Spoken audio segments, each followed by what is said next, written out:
So a video that I love to make here on the channel is a long one, and it is me taking a team that has never won an NBA championship and making them the NBA high in titles won. So today we are taking control of the Utah Jazz, a team that has never won an NBA championship. And in the past, I would have to win 18 rings, but now we have to win 19 rings because Boston won their 18th last season. And the Jazz were in the news recently when they hired Austin Ainge, the son of Danny Ainge, to be the main decision maker over there in Utah. So they may have a different offseason than we expect. This Jazz team, or this Jazz history, has gone through some really good teams, obviously with guys like Adrian Dantley in the past, John Stockton, Karl Malone, those 90s teams that, if they didn't run into Michael Jordan, could have an NBA championship under their belt. The Donovan Mitchell, Rudy Gobert teams, even Gordon Hayward there in Utah. But now this team is kind of at the bottom of the NBA right now, and we are going to try to win 19 championships today. So it is going to be a long one. You can see right there, 0 NBA championships, 11 division titles. They've been to 2 NBA finals. Haven't made the playoffs in 3 years. And here we are the night of the 2025 draft. We're not going to land a Cooper Flag, unfortunately, because that could have really changed the direction of this team's future. So what I think I'm going to do this offseason, kind of sell off the veteran pieces. I don't know if eventually having to extend guys like Colin Sexton, John Collins, and what I'm paying Lauri Markkanen is worth it for when we're trying to build dynasties. If I'm winning 19 championships today, it's going to be like 2 dynasties and essentially one long dynasty. So I may just have my eyes set on that 2026 draft, which is loaded. Ace Bailey goes number 2. Dylan Harper goes number 3. Charlotte takes Noah Essengate at number 4. And we're going to start off with this trade right here. I'm going to send Colin Sexton to the Dallas Mavericks for Max Christie and Dallas's first rounder in 2026. And I'll also do this trade with the Miami Heat. I'm going to give them Jordan Clarkson and Johnny Juzang for Duncan Robinson's expiring contract and a 2025 first round pick. So I still have to make my decision here at number 5. Maybe I could have tried to trade up. I know in my Jazz rebuild recently, I did get Trey Johnson, who I think is going to be in play for them, but there's a chance that one of them goes ahead of VJ Edgecombe. But you know what? I'm going to do a little bit of a shocking pick here. Maybe it's going to be a little risky. I'm going to take Kasperi Shakuchonis because I didn't get him in my number 6, 7, 8, or 9 pick rebuilds, so I think I can take him right here. I think I wouldn't take him above Trey Johnson, as Nick Clifford goes to the Wizards there at number 6. Doesn't really make a lot of sense. So now I'm not going to target a point guard my other first round. Well, we have a couple now. So with my next pick, I'm going to take Thomas Sorber out of Georgetown. I don't know the future of Walker Kessler at the moment. Am I going to re-sign him in a year, or am I going to trade him? But we do get at least some help there with Sorber. So do I want to draft another rookie? I could. And that rookie is going to be Cedric Coward from Washington State. He was going to go to Duke, but now he's in the 2025 NBA draft. I believe I still have one more first rounder. Nope, that's not the case. I just have 2 second rounders now. And I ended up taking 2 wings later on, our guards. Elijah Martin from Florida, who just won a national championship, and Hunter Salas from Wake Forest. So I'm going to sign all 5 of those guys. John Collins opts out. I'm going to try to do a sign and trade with him. Kessler, George, Sensabaugh, and Hendricks, all welcome back. All right, I'm going to see if the Brooklyn Nets want to trade me 3 first-round picks from the New York Knicks in exchange for Lauri Markkanen. They're going to agree to that. So I didn't really want a player to come back because next year we are going to be bad, but I think it's all systems go in the 2027 season. And then hopefully even in that 2027 draft, I can get a nice draft pick that is from a different team. So none of these guys I really want to bring back right now.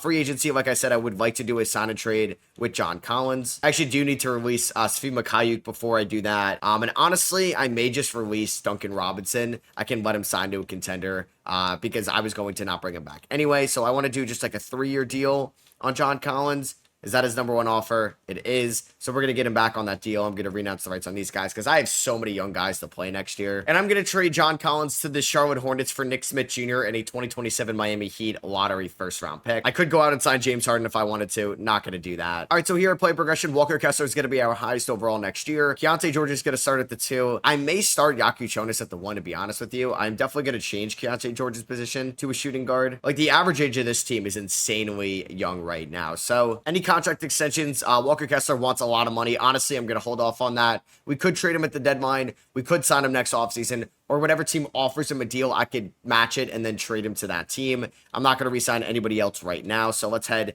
into next year's season. I do need to release somebody before the season starts. It's probably going to be one of my second round picks, or it's just going to be KJ Martin.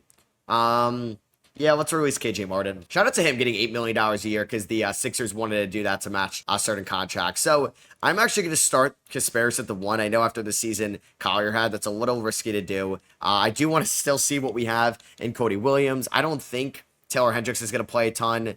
Nick Smith Jr. may only play like 15 minutes. So Walker Kessler, 32. Filipowski, 24. Sensabaugh, about 24. Keontae George, 32. Yakuchonis can get like 25. So I have plenty of minutes to play the bench. I think Max Christie could be the sixth man. Taylor Hendricks is going to give it some minutes. I want Collier getting around like 20 minutes a night. So out of these guys here, I think I'm just going to give about, I don't know, about 13 to Sorber. I guess I can't really do 2 to Coward right now. So it will be this 11-man rotation to start off the year. Will Hardy's not going to go anywhere, even if we are terrible this year, which I do expect us to be. And yeah, we do start off the season 0-4. I also just started playing on PC. This is my first 2K25. I know I'm so late to the party, but like, look how fast the simulation goes. It's kind of crazy. I definitely, whoa. We are 0-13. Okay, that's not good. I mean, I didn't expect to be good this year, but that might be too bad. And we're at the trade deadline with a 9-44 record. I had to win 19 titles in this video, so we're going to remember this season when times were pretty rough. So Keontae George, honestly, has been just fine this year. I wonder if he's somebody we would sell high on as well. Bryce Sensabaugh has been really good. The only thing is, like, I'm not going to be able to afford everybody here on the rookie extensions, nor would I, because clearly right now, I don't think this is the group for the future. As I do think there's something in Yakuchonis there. I always worry about Isaiah Collier's efficiencies. You could see it taking a little bit of a step back. Maybe I should have sold higher on him in the offseason. I mean, the only person, well, I guess we do have a couple free agents at the end of the year, right? So Kessler's a free agent at the end of the year. That actually may be it.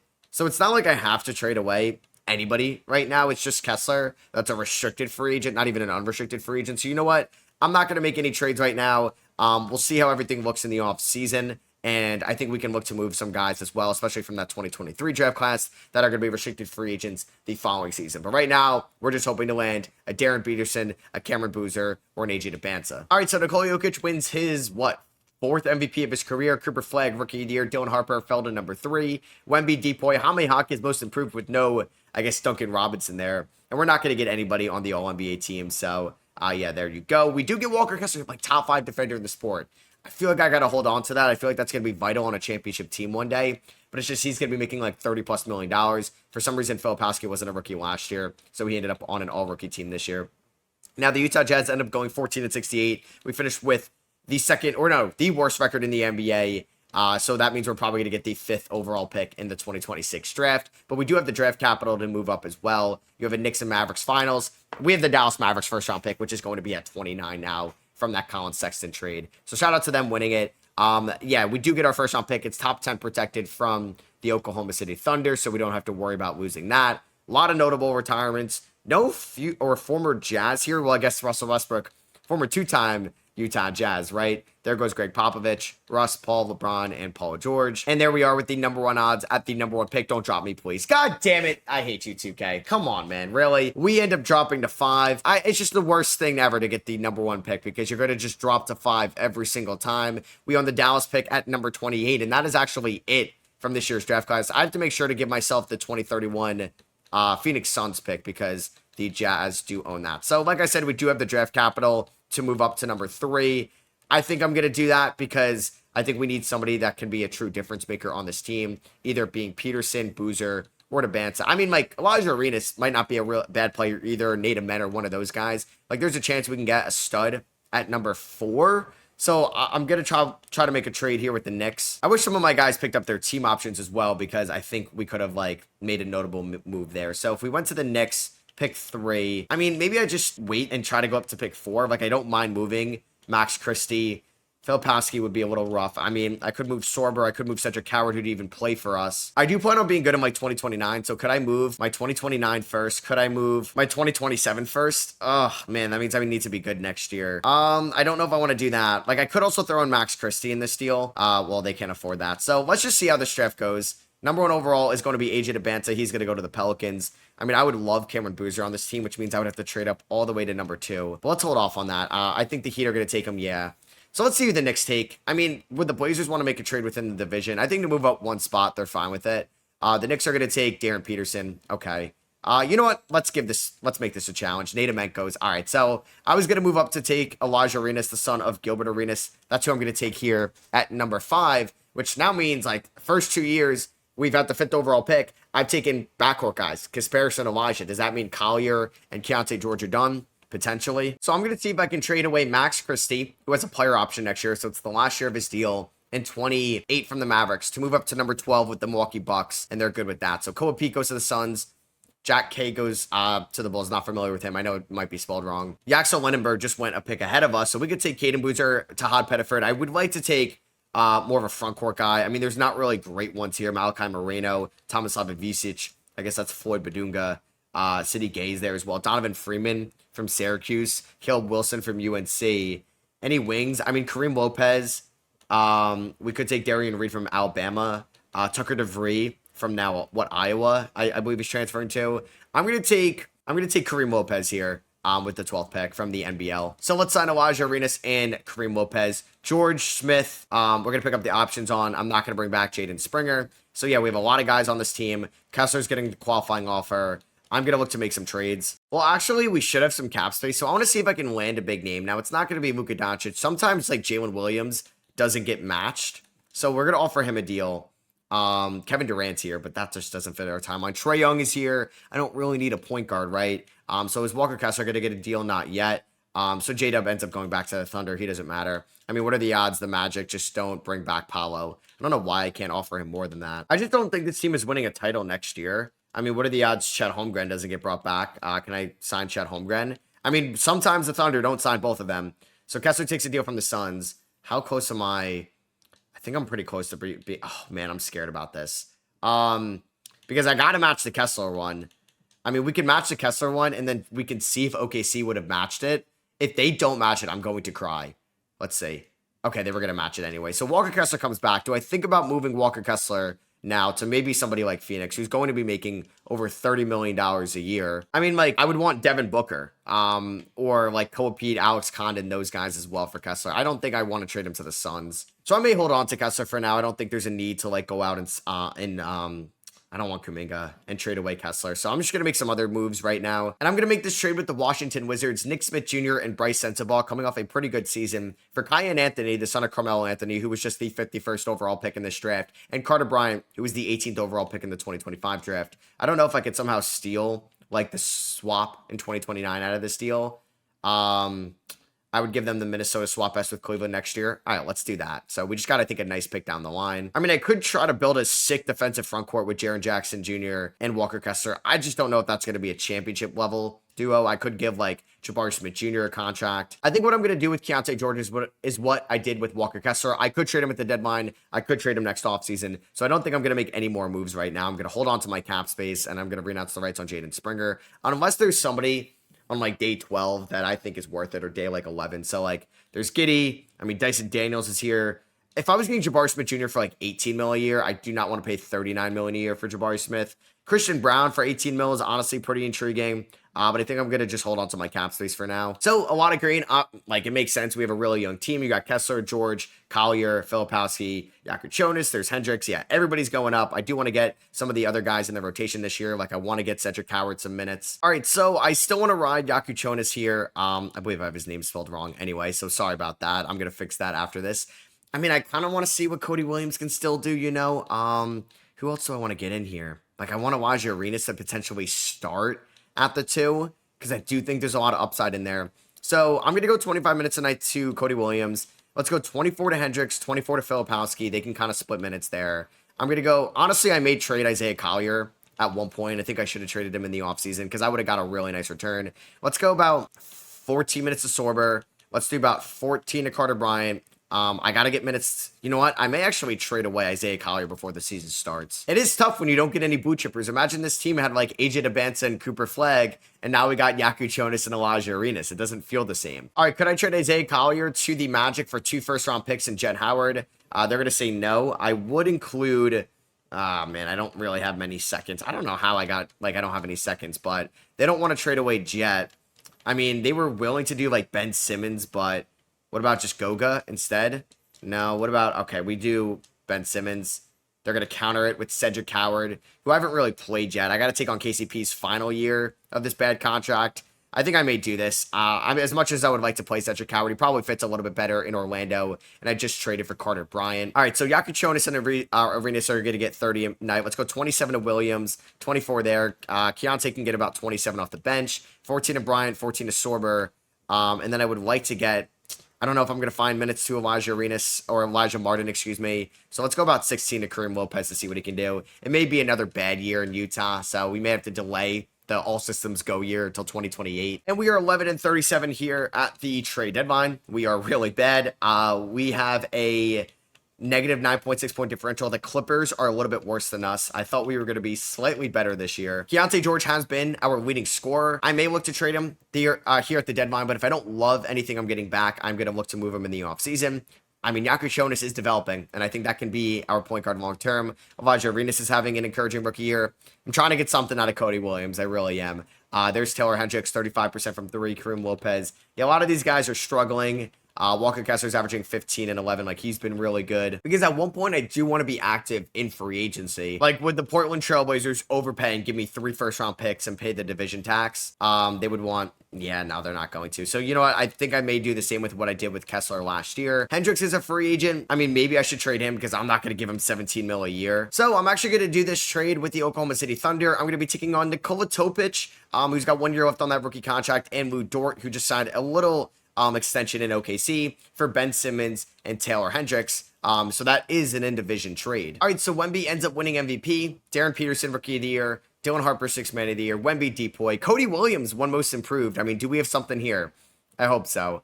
I hope so. I mean, it's definitely a better statistical season, but we just need that 3-point shot to become something. So here's All-NBA first team, All-NBA second team, third team with John Morant there. Do we get Walker Kessler on an all-defensive team? Yeah, he makes all-defensive second team. Elijah Arenas on all-rookie first team. He was pretty good. 45, 40, 75 splits. I'll take that. Would have been nice to land like one of those big names, but I'm okay with it going forward. Yeah, we are not going to be playing here in the playoffs, so we may have cap space this offseason.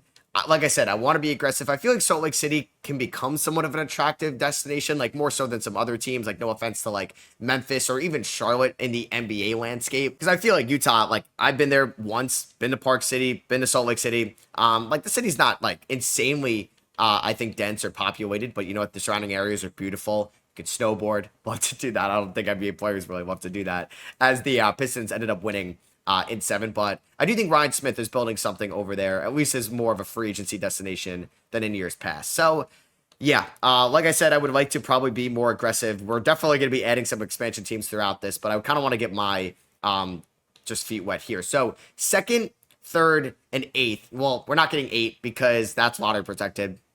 We are maybe going to get 3 if it drops because it's top 4 protected, and we have the number 2 pick here. Can we get it? Please. God damn it.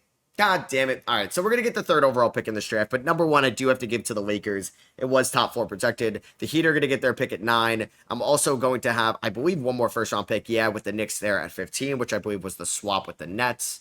So, yeah, I got to give the Lakers back their 1st overall pick because I don't know how they were able to get a top 4 protected pick on it, but there you go. So, yeah, just give me your pick next year. And I assume they're going to take Tyrone Stokes unless I can make a trade with the number 1 overall pick, LA. I think they only have like 3 players on their roster, so they may be willing to make a move with me. I would give you 3. I would give you 15. I don't want to give you Kessler, but I may give you Kareem Lopez, who could be a good player, but he's under such a nice contract for a rookie. Like we may value that, but I do have Lou Dort, so I'll give you Lopez 15 and 3 to move up to 1. Unless I gave you your 1st round pick back next year. All right, what about that to move up to 1? Okay, there we go, bang. I'm going to take Tyrone Stokes with the number 1 overall pick out of Duke. Yeah, that may stump Cody Williams' development a little bit because now it's going to be Jakob Jonas, Elijah Arenas, Tyrone Stokes. Brandon McCoy goes 2. The Lakers take this guy from Finland at 3. And then I do want to see who they ended up taking at 15. They took Jason Crow Jr. So we got, I think, the best player in this draft class, Tyrone Stokes. I'm going to pick up the team options on everybody, but there's a chance I try to move off from some of these guys. Like, I don't think I'm going to have Topic on the roster next year, just because, like I said, I want to see if we can maybe land a big name in free agency. I mean, Giannis Antetokounmpo would be a perfect fit here. I don't know if we have the cap space. So Wemby is restricted. Jokic would be sick. Could I land Giannis? I have negative $35 million right now in cap space, so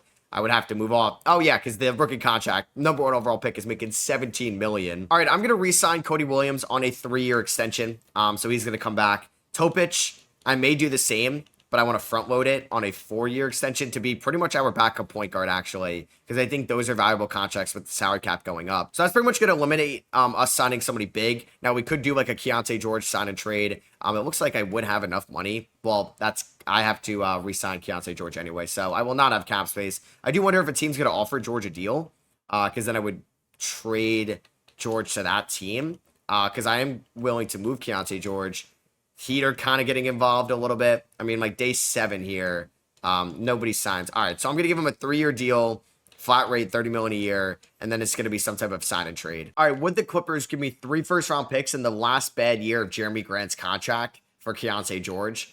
They would want a swap worst in 2031, but we get the swap best. All right, I'm going to do that. I think those picks will pay dividends over time, and this is a long rebuild, so I need to have good picks down the line because we're trying to build a good young core, and I have 3 first-rounders in 28. I have like 6 in 29, a bunch 2030 and 2031. So that's what we're trying to build, and I think we were going to be fine with or without Keontae George. I would love to get Kevin Durant on a 1-year deal. Does he want to take the minimum? Nope. I think I just ruined negotiations with him. I mean, on the last day here, could I land like Gigi Jackson? No, I don't think he's going to take that. Could I land? I don't really want Miles Bridges. I mean, Keyshawn George, probably not going to take that, right? Yeah. I don't know how 2K is able to pick up these guys on the minimum. Julian Strawther would maybe take that. I don't know. I think we can maybe see how this looks at the start of the year. Salison Martin comes back. I'm excited to see what this young core can look like this season. This may end up being like a 30-year rebuild. And yeah, we are going to be advancing here to the 2028 season. This is the 2028 draft class. Some of those guys that I'm not really familiar with. So it's going to be Yaku Chonis, Elijah Arenas. I want Stokes at the 3. I mean, we could start like Cody Williams at the 4. So yeah, it's going to be Yaku Chonis, Arenas, Stokes, Williams, and Kessler with a deep bench because I want to still see if we have anything in like Bryant going forward. And hopefully this team is for once not like the worst team in the NBA again. And at the deadline, we have our best record yet. We are 21-27. We are on what? A 13-game losing streak. So we were 21-14. Oh my God, what the heck is happening? All right, well, that's interesting. Stokes has been our number 1 offensive player. Elijah Arenas' efficiency taking a little bit of a step back, which is unfortunate to see. Yaku Chonis is averaging about 7 assists and 5 rebounds a night. Filipowski, really good stretch 4. I think I'm going to get him back into the starting lineup for the rest of the year. There's Lopez, Topic. Like, these guys are under contract for a while. Sorber, fine backup center. Carter Bryant, I would like to get a little bit more reps to as well. And Cooper Flagg ends up winning MVP. Tyron Stokes is your rookie of the year. Harper, 6th man. Wemby, Depoy. Fears most improved. Luka, clutch player of the year. So there's Flagg on All-NBA first team with Luka, Wemby, Jokic, and Giannis. Second team, you got LaMelo, Cade, Amen Thompson. Cameron Boozer is there already. Anthony Edwards. We'd love to get him at one point in this video, but he ends up on All-NBA third team. He's just so hard to get. We did not make the play-in tournament, unfortunately, but hopefully this is going to be our last year, maybe in this video, not being in the playoffs. We finished with a 38-44 record. We do own the Miami Heat's first-round pick. They're in the play-in tournament. We own the swap best between New York and Brooklyn. I mean, how is this going to go? New York made the playoffs, but Miami did not. So hopefully that pick does bring us some luck towards the NBA draft, as we do own our first round pick as well. Raptors and Nuggets in the NBA Finals. Raptors winning 7. With Nikola Jokic losing the NBA Finals, but still getting Finals MVP. There's Kevin Durant heading to the Hall of Fame. He retired on the Clippers. And then here we go. We have let's see what pick. Number 11. I think we're going to get, that is the swap best with Cleveland. I hope at least. And then we also, I mean, the 7th overall pick. Let's find out here. So the Lakers get the, no way. So I gave the Lakers their number 1 pick back. I mean, I got Tyron Stokes out of it. I ended with the number 3 pick, so we got lucky this year in the lottery. We're also going to have 9 via Miami, 15 via New York. So we're going to have 3 top 15 picks in this year's draft. All right, so let's start this draft. The Lakers are going to take this Baba guy from Maryland with the number 1 pick. And Paul out of Canada goes number 2. So at number 3, I'm going to take Nathan Solomon maybe, a power forward. Ceiling is Tim Duncan. Would be nice if he hit that. And we do kind of have an opening there at the power forward position long term. So I'm going to take him out of France. And then I'm going to try to consolidate 9 and 15 to the Nets for number 5. They're going to say no to that. So could I maybe get whoever has number 6 for that package? That would end up being, let's see who's got the number 6 overall pick, the Milwaukee Bucks. They're going to say no to that. So I think Philly has number 7. They'll do that. Okay, so I moved up 2 spots, which really maybe isn't the best deal in the world. I just wasn't going to be able to get 3 rookies. So we could take CJ Rosser, another power forward. I thought about Gabe Neesmith a little bit earlier. I could take him, Jamal McKnight. We could take a center if we're not going to extend Thomas Sorber. I'm going to take Gabe Neesmith here, the wing. All right, so Solomon, welcome to the Jazz. Same with Gabe Neesmith. We're going to pick up all the team options here right now. And like I said, I want to maybe try to compete next year. I think the young core will eventually develop, but I feel like we should try to get, I don't know, like a bigger name here. I do wish I had a little bit more cap space. because I could have gone after maybe a Devin Booker, maybe a Zion. I mean, do I think Walker Kessler's the guy here? He could opt out of his contract next offseason. And what I'm going to do is I'm going to overpay a little bit for Kyle Filipowski so I can get him for around like $23 million a year, which I could probably include him in a trade later on. I don't want to renounce the rights on any of the qualifying offer second round picks, so we're just going to renounce the rights on Jeremy Grant. And I'm going to get Elijah Martin and Hunter Salas back on 3-year deals, but I'm going to front load them. Hunter Salas actually got a deal from the Kings. You know what? I'll go let you sign with the Kings, man. You can get more reps over there. So do we get Martin on that deal? Yes, we do. So Kai and Anthony takes the qualifying offer. I just don't know. Like, this team's probably not winning a title next year. I don't think Yaku Jonas is where I want him to be. Definitely not Elijah Arenas at the moment. So I may make a blockbuster here. Kyle Filipowski, who we just signed. Lou Dort, who's got 1 year left, and Elijah Arenas, who, I mean, he can be really good, but I'm going to get Brandon Miller, who's making $41 million a year, but if Elijah Arenas hits Brandon Miller's ceiling, then I'd be happy, so I could just get somebody of that value right now. I mean, the starting power forward next year would get a little dicey. It might be Nathan Solomon, but I think I get somebody that can legitimately be like a 1A, 1B with Tyron Stokes going forward. I don't know if I can maybe even steal a first rounder out of this. Okay, maybe not. I don't even know if they'll do this straight up. Okay, they will. So welcome to the team, Brandon Miller. I know that was kind of crazy. That was my first like blockbuster trade of this video. Hey, I'm still looking for my first ring. I gotta win 19 of these. So we're gonna go 30 to Yaku Jonas, 35 to Miller, 35 to Stokes, 24 to Solomon, 32 to Kessler. I think Sorber can get around 16 off the bench as the backup 5. Cody Williams 19, Topic 18, Carter Bryant about 18, and then the remaining 13 I should probably go to Kareem Lopez. I think Nesmith can find some minutes next year. So we start off the season at home against the Pelicans. Damn, we lost in a shootout. Stokes had 46. So when is our first win going to come? We got 3. Okay, we are 1-3 to start off the year. Maybe not where I want to be. All right, so here at the deadline, we are 34-18. In the Western Conference, we are the 3 seed. We're finally breaking out. But the defense isn't great right now with a 4.5 point differential because we don't have really the best defense in the world. I think Stokes and Miller have been a great 1-2 punch, and Miller's 26, Stokes is 21, so that can be the duo for a long, long time. Yaku Jonas is averaging 7.5 assists, shooting 37 from 3. Kessler is supposed to be like kind of the rim protector of this defense. I'm trying to develop Cody Williams. I really am. There's Topic as the backup point guard. I think Solomon has been fine, but he's still 19 years old. I could probably give Carter Bryant some run at the starting power forward spot. So that's what I may do for the rest of the year. I think Solomon can get around 18 minutes a night. I would like to go maybe a career high of minutes per game for Carter Bryant. Maybe a little bit less to Cody Williams. And we can go like 27 there. Because free agents at the end of the year, who do we got? We have Kai and Anthony, Bryant, Yaku Jonas, Royce O'Neal, just a veteran guy, and Thomas Sorber. So we do have some notable free agents at the end of the year. Sign and trades can definitely happen. I may give Kessler just like a 1-year extension, just so now that contract can become tradable in the offseason, and it negates the player option. And Wemby wins MVP. Caleb Gaskins is your rookie of the year. Dylan Harper, 6th man of the year. We could probably free Dylan Harper, get him over here to Utah. Do we get anybody on the All-NBA teams? We do get Tyron Stokes in year number 2. Hey, that's why I traded him up. We're traded up for number 1. And we do get Solomon on all-rookie second team. So we finished the year as a 2 seed. Tough thing about this rebuild is we're in the Western Conference, so we got to go through Wemby every year. The team did look better in the second half of the season. Our leading scorer ended up being Stokes, but Miller wasn't far behind. So I'm definitely going to trim the rotation for the playoffs, to be honest with you. I mean, Cody Williams, most efficient year of his career, but still is like a below average efficient player. So I'm going to trim the rotation down to 10 guys, 9 guys. Sorber, 14 minutes a night. Lopez can get around 16. Solomon's going to get around 18 minutes a night just for the rookie. 18 to Topic. Let's go 33 to Kessler.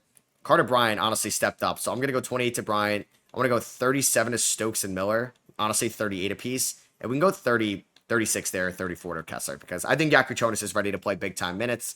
We're taking on the Thunder. I tried to get Chet and J-Dub at one point. Still have a really good team.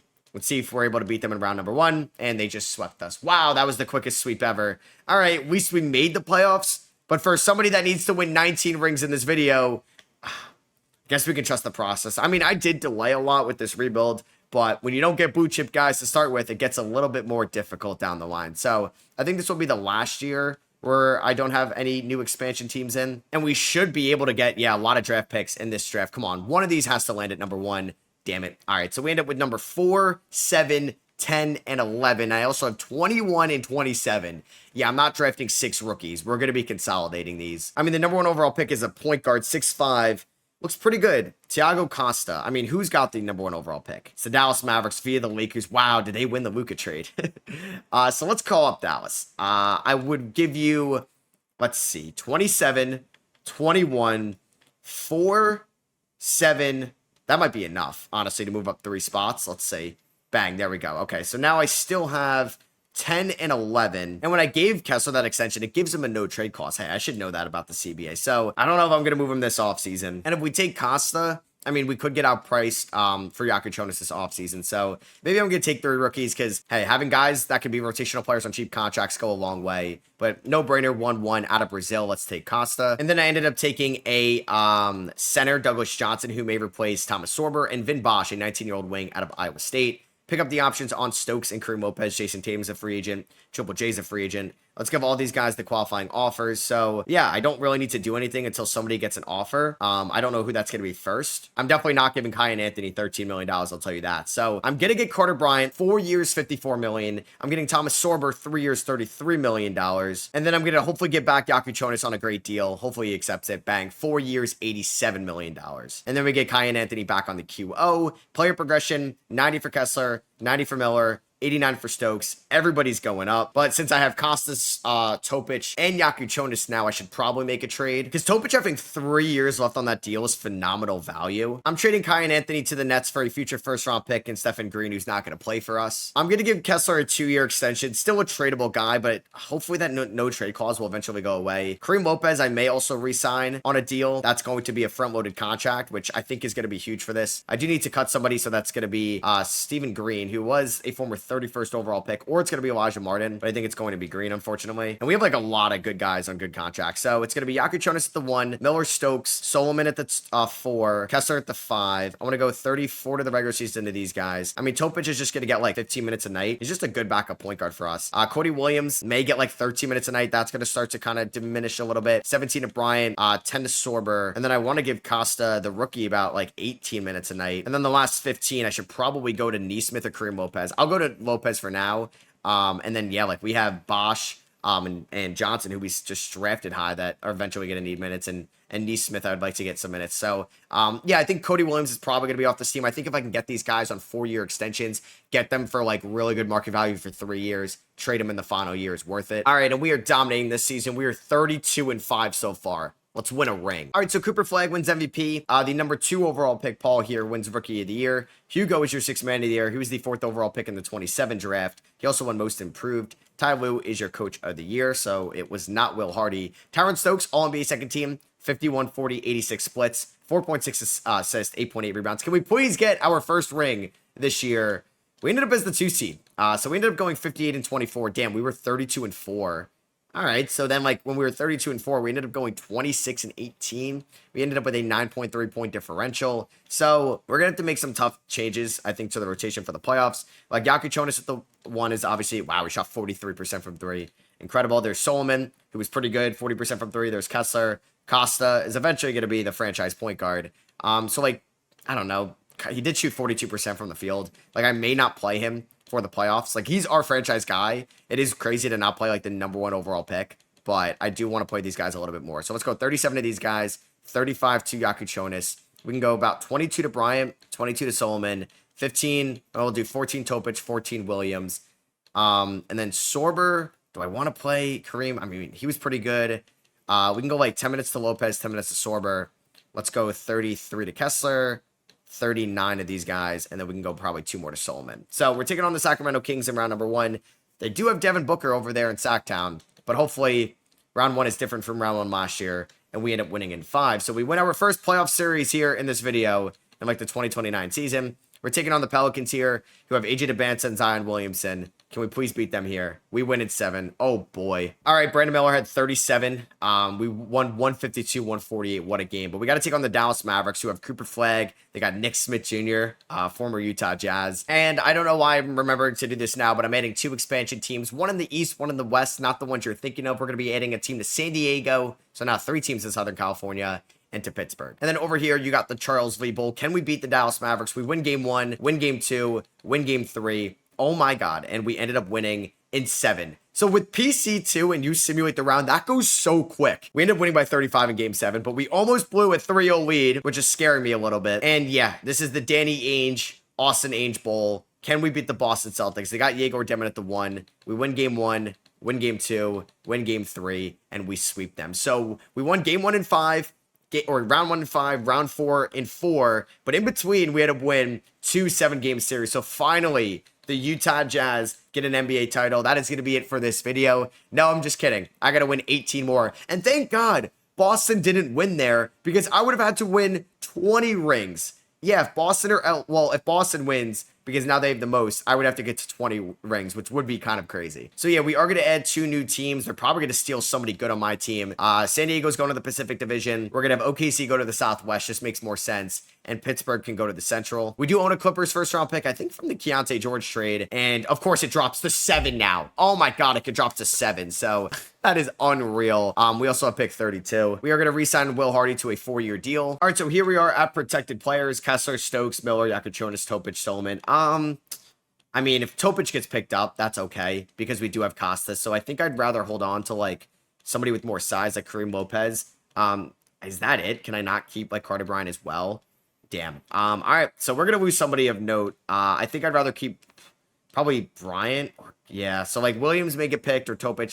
I mean, good thing is, oh no, I want to keep Costa. Let me do that. So let's do this. I mean, at least, yeah, only one guy's gonna get selected. Hopefully it's Topic or Cody Williams. It's not the end of the world otherwise. So these teams are probably going to be stacked. Yeah, Jalen Green, Jalen Suggs, number 1 and number 2. There goes Nikola Topic. He was 3.1 to the San Diego Wildcats. So that is fine with us. All right, I want to see if the Philadelphia 76ers would give me 2 future first-round picks for all my draft picks here. I just kind of want to push them down the line a little bit more. They would want my 2032. I don't want Peyton Pritchard. Like, I'm willing to offer 7, 32, and 61, or whatever that is, 64, for just like 2 future first round picks. Like, could I honestly, if the Wildcats want to get some guys right now, I don't really want to take it from an expansion team. So what about the Milwaukee Bucks? They pick 8. Would you give me your 2031 first and your 2034 first for that? They would say no. I would offer you just another second.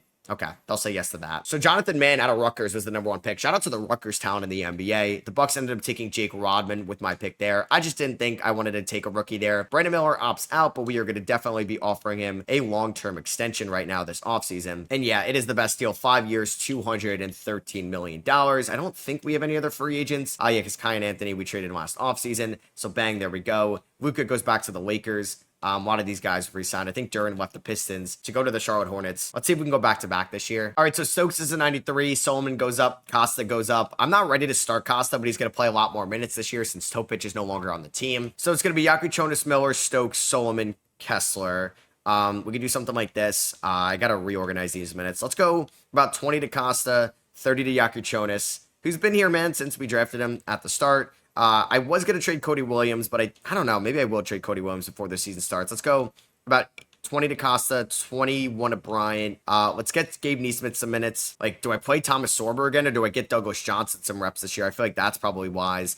And I'm going to get Vin Bosch some minutes as well. So what I'm going to do is actually replace Cody Williams with Kareem Lopez, and I'm going to try to move Cody Williams for a future first-round pick, because Stokes is about to get a rookie extension at the end of this year as well. Maxime Ray now I can get, but I'd rather get a first-rounder. Here we go. This is perfect from the Pistons. A 2032 unprotected first for Cody Williams. Hey, he's been here for a while. I got more use out of Cody Williams than I expected in this rebuild. So Kessler still wants to get paid like $40 million. I don't know about that one, Jim. So yeah, let's see what Johnson and Bosch can do this year. Honestly, they can get 8 minutes a night. Sorber out of the rotation right now because we kind of know what he is as a backup 5. We get off to a nice start. And we have the MVP on the team. Tyrone Stokes, 55, 46, 87 splits. He might go down as the best player in Jazz history. It seems like he's somebody I can't let go throughout this. AJ Abanza, Cooper Flagg, like this is the new wave of young wings. And there's probably the expansion glitch. Yeah, like Suggs is playing 43 minutes a night. Topic playing 44 minutes a night. Ends up on All-NBA first team. That is pretty funny, I can't lie. Shout out to this guy named King Gibson. Pretty dope name. And then, yeah, we ended up as the 1 seed this year. We're going to be taking on the Portland Trailblazers, a division rival in round number 1. Brandon Miller, really good 1B. 52, 46, 96 splits. There's Yakuchonis. I mean, man, it sucks I'm going to have to eventually, like, bench him for Costa, or move on from him, but he's a damn good point guard to have. So I do want to trim down the rotation. Vin Bosch wasn't great this year. Douglas Johnson, I think, could be the backup 5. Damn, Gabe Neesmith was kind of a baller in his first year here, but unfortunately, I'm not going to be able to play him for the playoffs. Actually, I will. He's going to get 10 minutes with Douglas Johnson as the backup 5. Lopez can get around 14 minutes a night. Costa, 20 is fine. Carter Bryant, 23 minutes. Kessler, 33. Solomon, getting better and better. I wonder what his extension is going to look like, and I want to go 36 to Stokes and Miller. So please don't lose in round number 1. We end up gentlemen sweeping the Portland Trailblazers. Stokes averaged 31.6 points. He could have been a Laker. They have Luka Doncic. They have this Baba guy who looks maybe just as good if he had number 1 minute shots. And we just lost in 7. Sigh. And the Lakers are in the NBA Finals. I mean, it's okay if the Lakers win. I have to win 19 anyway. But man, that hurts a little bit. I don't know what moves we're going to make, but I think we're going to have to make some changes. The Hornets ended up winning anyway in the Mitch Kupchak Bowl. Or the Mark Williams Bowl for a day. Oh, that sucks. I thought we were going to go on a little bit of a run there, but we ended up losing right after winning. And after the lottery, I have the 2nd overall pick from the Phoenix Suns. This is the 2031 draft. That is the pick the Suns just traded. We were so far into this, and that's when the Suns are giving the Jazz that first. We also own 4 via the Clippers, 12 via Brooklyn, 13 via Milwaukee, and 31, which is our pick as well. Let's see, is there like a true stud here in this draft? Yeah, it's Vlatko Lukovsky. He looks pretty good out of Serbia. I wonder if I can maybe move up to number 1. So the Rockets do have the number 1 overall pick, and I mean, I got plenty of picks I can move up to number 1. It's just these rookie contracts, if you take the number 1 overall pick, are so expensive. So I would give you 2. I'll give you 31, 13. Like, would that be enough? It is. All right, so we are gonna have the number 1 overall pick. I'm gonna take Vlatko Lukovsky. I don't know why he's not ranked number 1 across the board out of Serbia. 232 pounds. The Rockets are trading the number 2 overall pick for Jalen Brunson. Jalen Brunson is heading back to the state of Texas. They take Peter Peterson. What a name. They're at number 2 out of Loyola Marymount. Herman Alexander out of Maryland goes number 3. I think I'm going to keep the 4th overall pick. We could take Reginald Barnett, who looks pretty solid. He's ranked number 1 by 2K. So we're going to take him out of England. And then I took somebody a little bit on the older side. Wow, he actually looks pretty good. We ended up taking our Bert Poole, 12th overall, 21 years old. So I'm going to sign all these guys right here. Some trades will be made this offseason. I think we may look to, I don't know, maybe part ways with Walker Kessler. We'll see. Stokes is restricted, so I'm not worried about losing him. Oh, great, and I can't even afford him right now. All right, so I'm going to trade Walker Kessler for Kel'el Ware. I'm going to save about $9 million with this deal. I don't know if I'm going to get bird rights on him. I mean, I could try to find a different center. Darius Washington looks pretty good. And I'm going to trade Walker Kessler to New Orleans. I hate to do it within the conference, but for Yves Missi, I'm going to save around $9 million, and Missi's under control for next year as well. Actually, could I get a first rounder out of this in 2035? Let's see. They say no. I will give you my first rounder next year in this deal. They say no. And I'll give you my first rounder in 2033. I don't think that's worth it. Let me actually just see. Can we do... No, we can't do 1-for-1. And I'll give you my first rounder next year. Wow, they don't want to do this trade. I would also include probably Jeffrey Ryan, who was the 10th overall pick last year. Now they can't afford that. Okay. All right, so I'm going to do this trade for Walker Kessler, or excuse me, for Kel'el Ware. I'm going to flip or reroute Malachi Branham in this deal, but it's Sorber Kessler, my 33 first, for Kel'el Ware. And then I'm going to trade Malachi Branham to the Washington Wizards for maybe 2 future first round picks, 1 in 2032, 1 in 2035. Bang, there we go. And yes, Stokes is about to get a nice deal. And it's going to be a 5-year, $232 million extension. So, I mean, Yaku Chonis, I believe, has 1 year left on the deal. I'm probably going to move him next offseason. A Solomon extension is going to be kicking in. And yeah, these number 1 overall picks make a lot of money. Like, Lukovsky's going to be making $27 million in a few years. Stokes is a 94, Miller's a 90, Solomon's an 89. Everybody's going up, which is nice. And I do need to release somebody before the season starts, but that may happen more so in a trade. I'm going to move Jeffrey Ryan to the Wizards, who have some cap space for Boyd Moore and their 2034 first round pick. So I own a lot of their first round picks going forward, and I'm going to release more. All right, so we are on to the 2032 season. Yaku Chonis, Miller, Stokes, Solomon, Ware is definitely going to be the starting 5. Costa's going to come off the bench. She's going to play a decent amount more minutes this year. Douglas Johnson is going to be the backup 5 this year. And then I think it'll be like Barnett going forward. I want Neesmith to get a decent amount of minutes. Kareem Lopez is going to play a little bit more. But honestly, I need to get like Lovequist some minutes as well. So I think Johnson's going to get 10. Lopez is going to get 10. Bryant's going to get 15. I'm going to go at least 13 minutes to Lukovsky, who is going to be playing a decent amount in his rookie year. And then I would like to find a little bit more to Brandon Miller. There we go. All right, so we are 43-10 here at the trade deadline. I don't know what a Solomon extension is going to look like. I'm hoping it doesn't break the bank for me. But there are some guys that I think we need to... Where will resign? I mean, he has a player option. Can I give him this? I will, because then I can have some flexibility to move him in the offseason. I'm going to have to trade Yaku Chonis in the offseason as well. I'm going to bring back Carter Bryant on a 3-year deal. Favorable extension. I still think we can win it all this year. So Darren Peterson wins MVP. Peter Peterson is your rookie of the year. I guess a good year to be somebody with the last name Peterson. We take home coach of the year. Kyan Anthony, former Utah Jazz, ends up on All-NBA first team. Would you look at that? And we are the 1 seed here in the Western Conference, taking on the Thunder, who swept us a couple years ago. We finished with the best point differential in the NBA, with a 17-point differential. Stokes ended up leading the team in scoring, followed by Miller, Solomon, Yaku Chonis, Nesmith. There's Kel'el Ware. It does suck that I had to move Walker Kessler last offseason. Thought he was going to be here for a little bit longer. Lukovsky as a rookie was just fine. Costa didn't play for us in the playoffs his rookie season. As Costa was getting better this year, he's going to be the full-time starting point guard next year, which will be exciting. Let's go 37 of these guys. How did Ware do? He was fine. I don't know if he's going to be back next year anyway. So don't lose in round number 1 to OKC. What the heck? Come on. What? Oh my God, man. We lose as the 1 seed. I have to win 18 more championships, 2K. No, Dallas, please win. Dallas, don't make me get 20. Okay, thank God they're up 3-0. Thank God. Oh my God.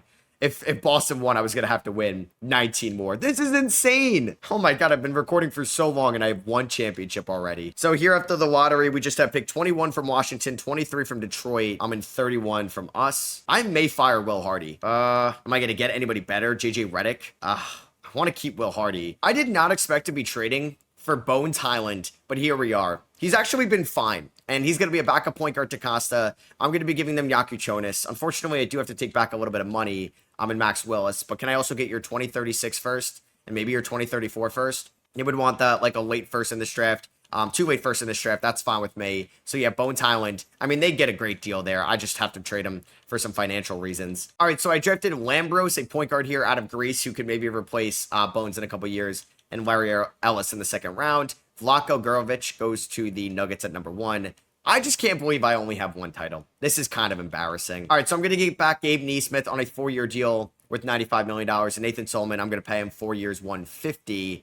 Just kidding. Okay, so I get him back on the qualifying offer. Thank God, man. Oh my God, that would have sucked. All right, so I think I'm going to do this trade. I'm going to get Jess Hodges, who basically is a rookie, 8th overall pick, and Herman Alexander, who's the 3rd overall pick a couple years ago from Philadelphia. I'm going to be giving them Vin Bosch, who's going to be free agent soon, and Kareem Lopez. So end of the era of Kareem Lopez here in Utah. Can I win a title next year? Please. And I do need to release 3 players before the season starts. Larry Ellis is going to be one of them.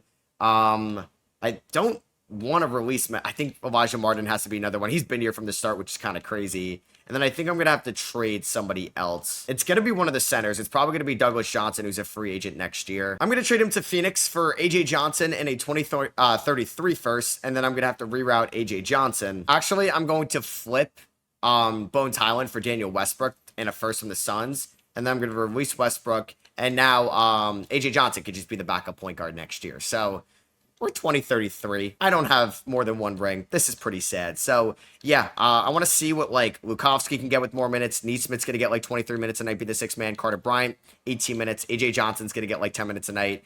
I do want Reginald Barnett to get about 10 minutes a night as the backup 5. And I want Herman Alexander to get about 10 minutes a night as well, or at least 8 minutes a night. So let's go something like this.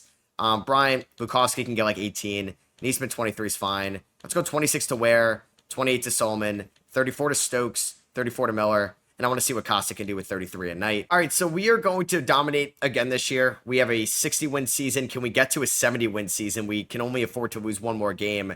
Yeah, we're going to get to a 70-win season. Bang, 71-11. We get the MVP. And then watch me lose in round number 1. Jonathan Mann looks like a really good number 1 overall pick. He was the guy at Rutgers. Of course, somebody we trade away wins most improved. That happens all the time. 71-11. Please get me to the NBA Finals. The fact that I've only been to 1 Finals too, since we've been like trying really hard, is a shame. I mean, oh my God, the Mavericks are so good, man. Cooper Flegg is that guy. They had a better point differential than us, and they finished. Well, actually, we finished the season on a 16-game winning streak. So we are going to definitely trim down the rotation for the playoffs. Thiago Costa looks like a true number 1 overall pick. So good already at 22 years old. Now, Herman Alexander, Wasn't great. He was a former 3rd overall pick, which is kind of crazy. I think I'm not even going to play A.J. Johnson for the playoffs. Carter Bryant's going to get around 18. Reginald Barnett can get around 10. Lukowski can get around 18. Neesmith, dude, sharpshooter. 23 minutes is fine. 28 to Ware, 30 to Solomon, 38 to Stokes, 37 to Miller, 38 to Thiago Costa. Let's beat the Houston Rockets here in round number 1. Please beat this team. Please. All right, we sweep them. Bang. But now we got to walk into AJ DeBansa and Zion Williamson. Thiago Costa looks like a beast. They have Gafford, Anton Kozlov, Tasha Reese. That's a good team. We win game 1, lose game 2, lose game 3. Oh, okay, we're down 3-1. This is some type of sick joke. This is some type of sick joke. I have 1 win. 1 win. Man, this is some type of sick joke. This sucks. Cat just retired. It's 2033. I have 1 ring. Oh my God, this is crazy. We have the 4th overall pick in this draft from the Suns.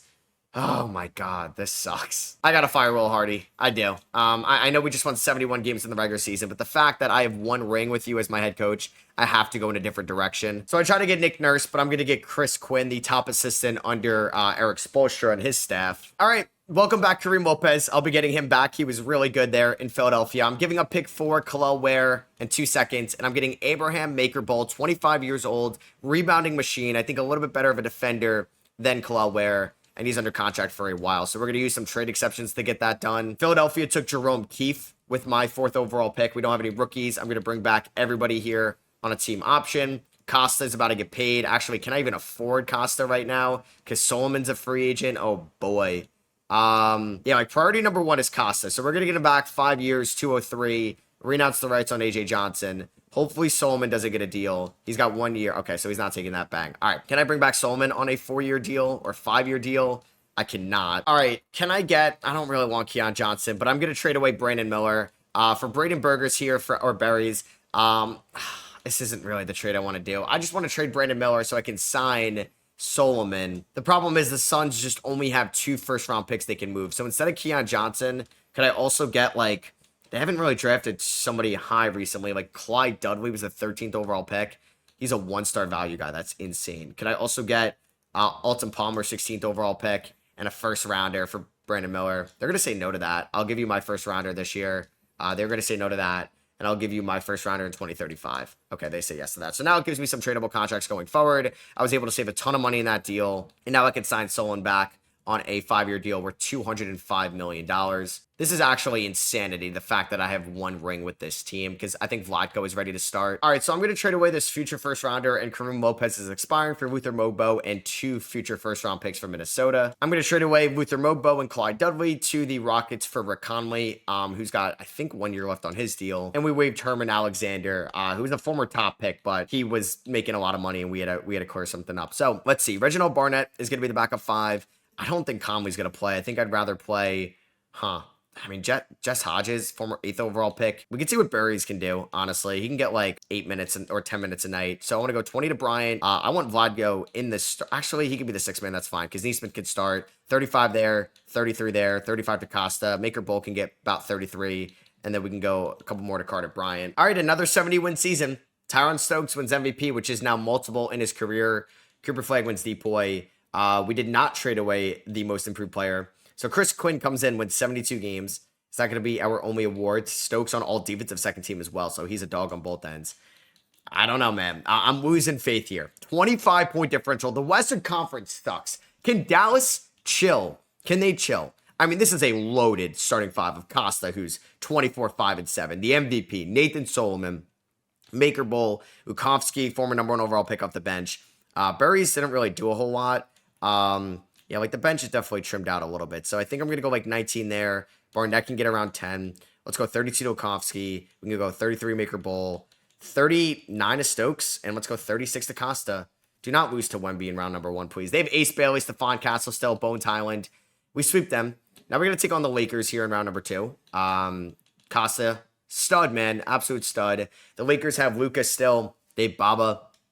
Can we beat them? We win in 5. All right, so we're taking on Minnesota. They have Kyan Anthony, Jonathan Mann, Jabari Smith Jr., Douglas Johnson. So a couple former Utah Jazz and Kareem Lopez as well.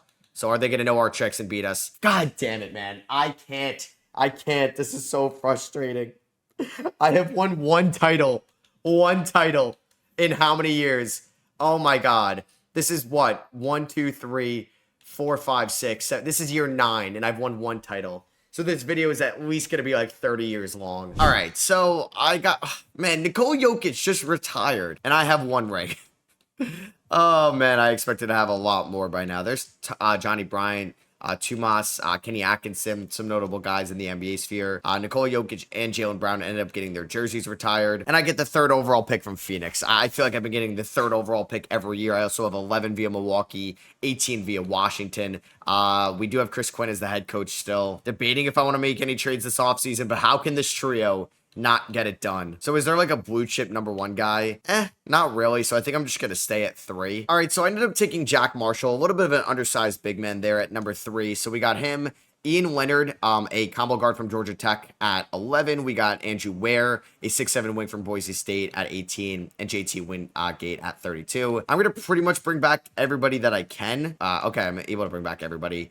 Rick Conley, I will offer the qualifying offer too, but I will probably resign that, or rescind that, I should say. So do I want to move anybody? Vukovsky can be a free agent next year. I can't wait for that extension and what that's going to look like. It's going to be a big year for Reginald Barrett or Barnett if we're going to bring him back. We still have Max Willis. Like, I have plenty of depth on this team, but I'm actually going to trade Bert Poole and Max Willis for a future first-round pick from Honolulu from Houston. I was like, I didn't hit a Honolulu team. From Pittsburgh here, and Cecil Gray in his 1-year deal. All right, so let's see if this team can win a title next year because I have 0 right now.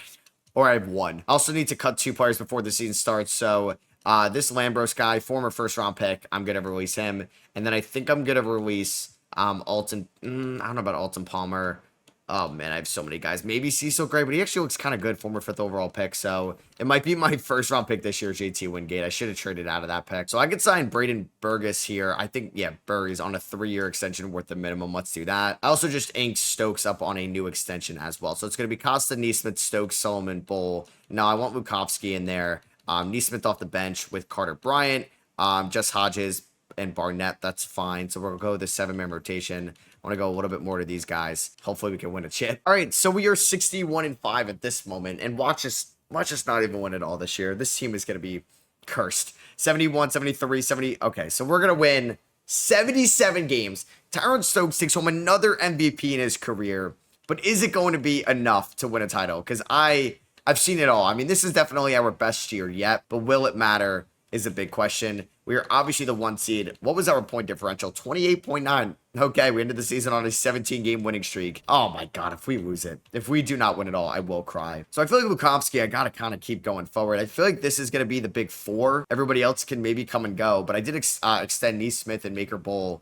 just recently. So for the playoffs, I don't think I'm going to mess with the rotation too much. I think Hodges was fine enough this year, but he can get around 14 minutes. Barnett can get around 14. That's fine. Neesmith, that's good. 30 to Bull. 33 to Solomon. Yeah, he's pretty good. Let's go 33 to Vukovsky. 37 to Stokes. 36 to Thiago Costa. So here we go. Round number 1 against Denver. They no longer have Nikola Jokic. They do have Vlado Gurovic, who is pretty good. Former number 1 overall pick. They have a good team. And we're going to sweep them. Our leading scorer was Costa and Stokes. Taking on the Warriors here in round number 2. We're going to sweep them. All right. A little bit of domination to start things off. I'll take that.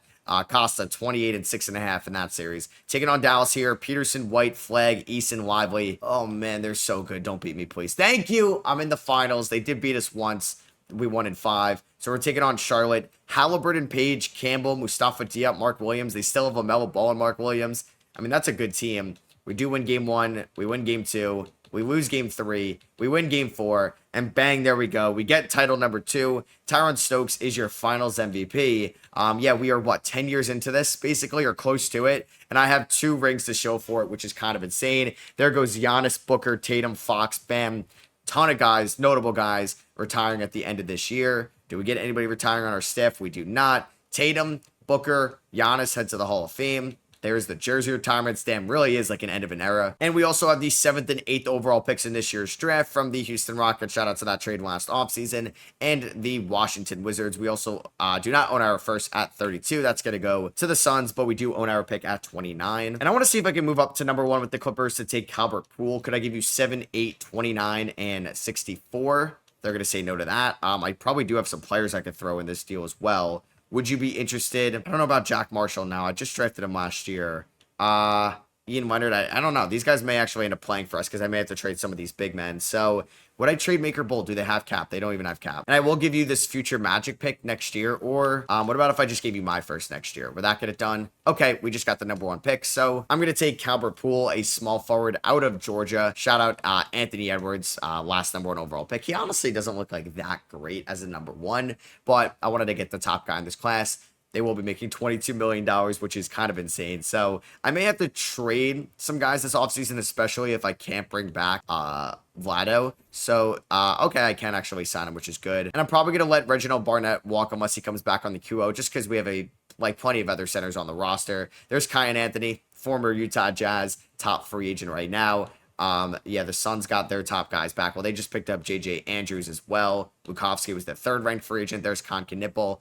He's been on a bunch of teams. Just an elite journeyman in his career. Can't sign that long-term deal. So unfortunately, I did not get Reginald Barnett back on the qualifying offer. So Jack Marshall time or Cecil Gray. I'm excited about these guys. I mean, I could trade Maker Bowl if we wanted to. I also re-signed Carter Bryant last year, so he's under contract for 4 more years. Jess Hodges wants $46 million. I should probably trade him right now. And I'm going to trade him to the Toronto Raptors for Dennis Isley, who was the 5th overall pick in the 2035 draft out of the best school out there, Temple University. And I'm going to get their 2036 first. So at least that's something for somebody I was not going to be able to afford next offseason. And Luka Doncic is going on a farewell tour. That's how far into this we are. So it's going to be Costa, Lukovsky, Stokes, Solomon, Maker Bowl, Neesmith off the bench. Carter Bryant's going to still get minutes. Cecil Gray could be the backup 5. Burris, I don't know if he's going to crack the rotation this year because I kind of want to see at least what Calbert Poole can do, the #1 overall pick, as well as Jack Marshall. So Marshall's going to get 9 minutes. We'll go about 13 to Poole, right? He was the #1 overall pick. Let's do that, and let's see if we can go back to back. All right, so Thiago Costa is your MVP. He just snatched that from Tyron Stokes. Yep, that #1 overall pick back in 2029 has been worth every penny. Jess Hodges, most improved. It's just going to be the same thing when I trade these guys away. We went 73-9 to another 70-plus win season. We do get Tyron Stokes also on an All-NBA team. He is now 28 years old. And we are taking on the 8-seeded LA Clippers here in round #1. How did Calbert Poole do as a rookie? Not too bad. He's eventually going to replace somebody down the line. We'll see, though, because I've inherited a lot of #1 overall picks, like Lukovsky. #1 overall pick as well. He had the best year of his career. All right, so we're taking on the Clippers here in round #1. They got Reed Shepherd, Elijah Williams. Hopefully, we're able to beat them. We sweep them. Taking on the Sacramento Kings with Brandon McCoy, Malik Thomas, Caleb Holt, Sadiq White, Alperen Şengün, still kicking around. And we are 8-0, man. The Dallas Mavericks have been good every single year. And it's because they got Cooper Flagg. So, and they also have Darren Peterson somehow. They were able to get both. So, game 1. We win. Game 2, we lose. They beat us to start off the year, 97-96. They also have Alex Costanza. We win game 3. We win game 4. And we win in 5. Let's go. Tyron Stokes is your conference finals MVP. We have a rematch against Charlotte, who are now the 6th seed. We lose game 2. We're up 2-1, 3-1. Do not blow a 3-1 lead. Bang. We win back-to-back rings. So now we have, 3 in our career? Or 3 in our franchise history? Only 16 more to go. Brandon Ingram, DeJounte Murray, Luka Doncic, Jackson Hayes. Wow. John Morant, Kobe White, Trae Young, Maxey. A lot of notable names. Damn, yeah. A lot of just young players in the NBA today are now retiring. Elijah Martin. I wonder if we're going to retire his jersey. He was there for a minute. Luka, Ja, and Trae Young. 2 guys from 2018, 1 guy from 2019 ends up going to the Hall of Fame. Here are the jersey retirements. Any shocking ones? Luka got it by both teams, both the Mavericks and the Lakers. Do we have any random lottery picks? I do see our logo. 4 via San Antonio, 9 via Toronto, 13 via Orlando. Damn, none of them move up. We have 5, 10, 13 in this class. The Thunder ended up getting #1. I think next year we're going to import 2 new expansion teams. So it does look like Vlade Gurovic, very similar to the name over in Denver, is the top guy in this draft. And yeah, he definitely looked really good. Perry Gibson went #3. He looks really good out of Oklahoma, maybe the younger version of Buddy Hield. So we got Tower Reed, a 21-year-old forward out of Fresno State here at #5. J.J. Gill, a 6'6 wing out of Central Florida at 10. Byron Temple, a 6'6 wing out of Duquesne and Pittsburgh. And then Ronnie Bledsoe from Kansas State there in the 2nd round. Gray, Marshall, Leonard, and Ware, we're all going to pick up those team options. Alton Palmer, sure, I'll give the qualifying offer to. I just don't know if I should trade anybody this offseason. Costa, I should extend. I mean, Maker Bowles still has 2 years left on the deal. Cecil Gray wants $50 million. Yeah, okay, he's getting traded. And I'm going to trade him to the San Antonio Spurs. Do I have to take back Conrad Smith? I do. Can I get 2 first-round picks out of them?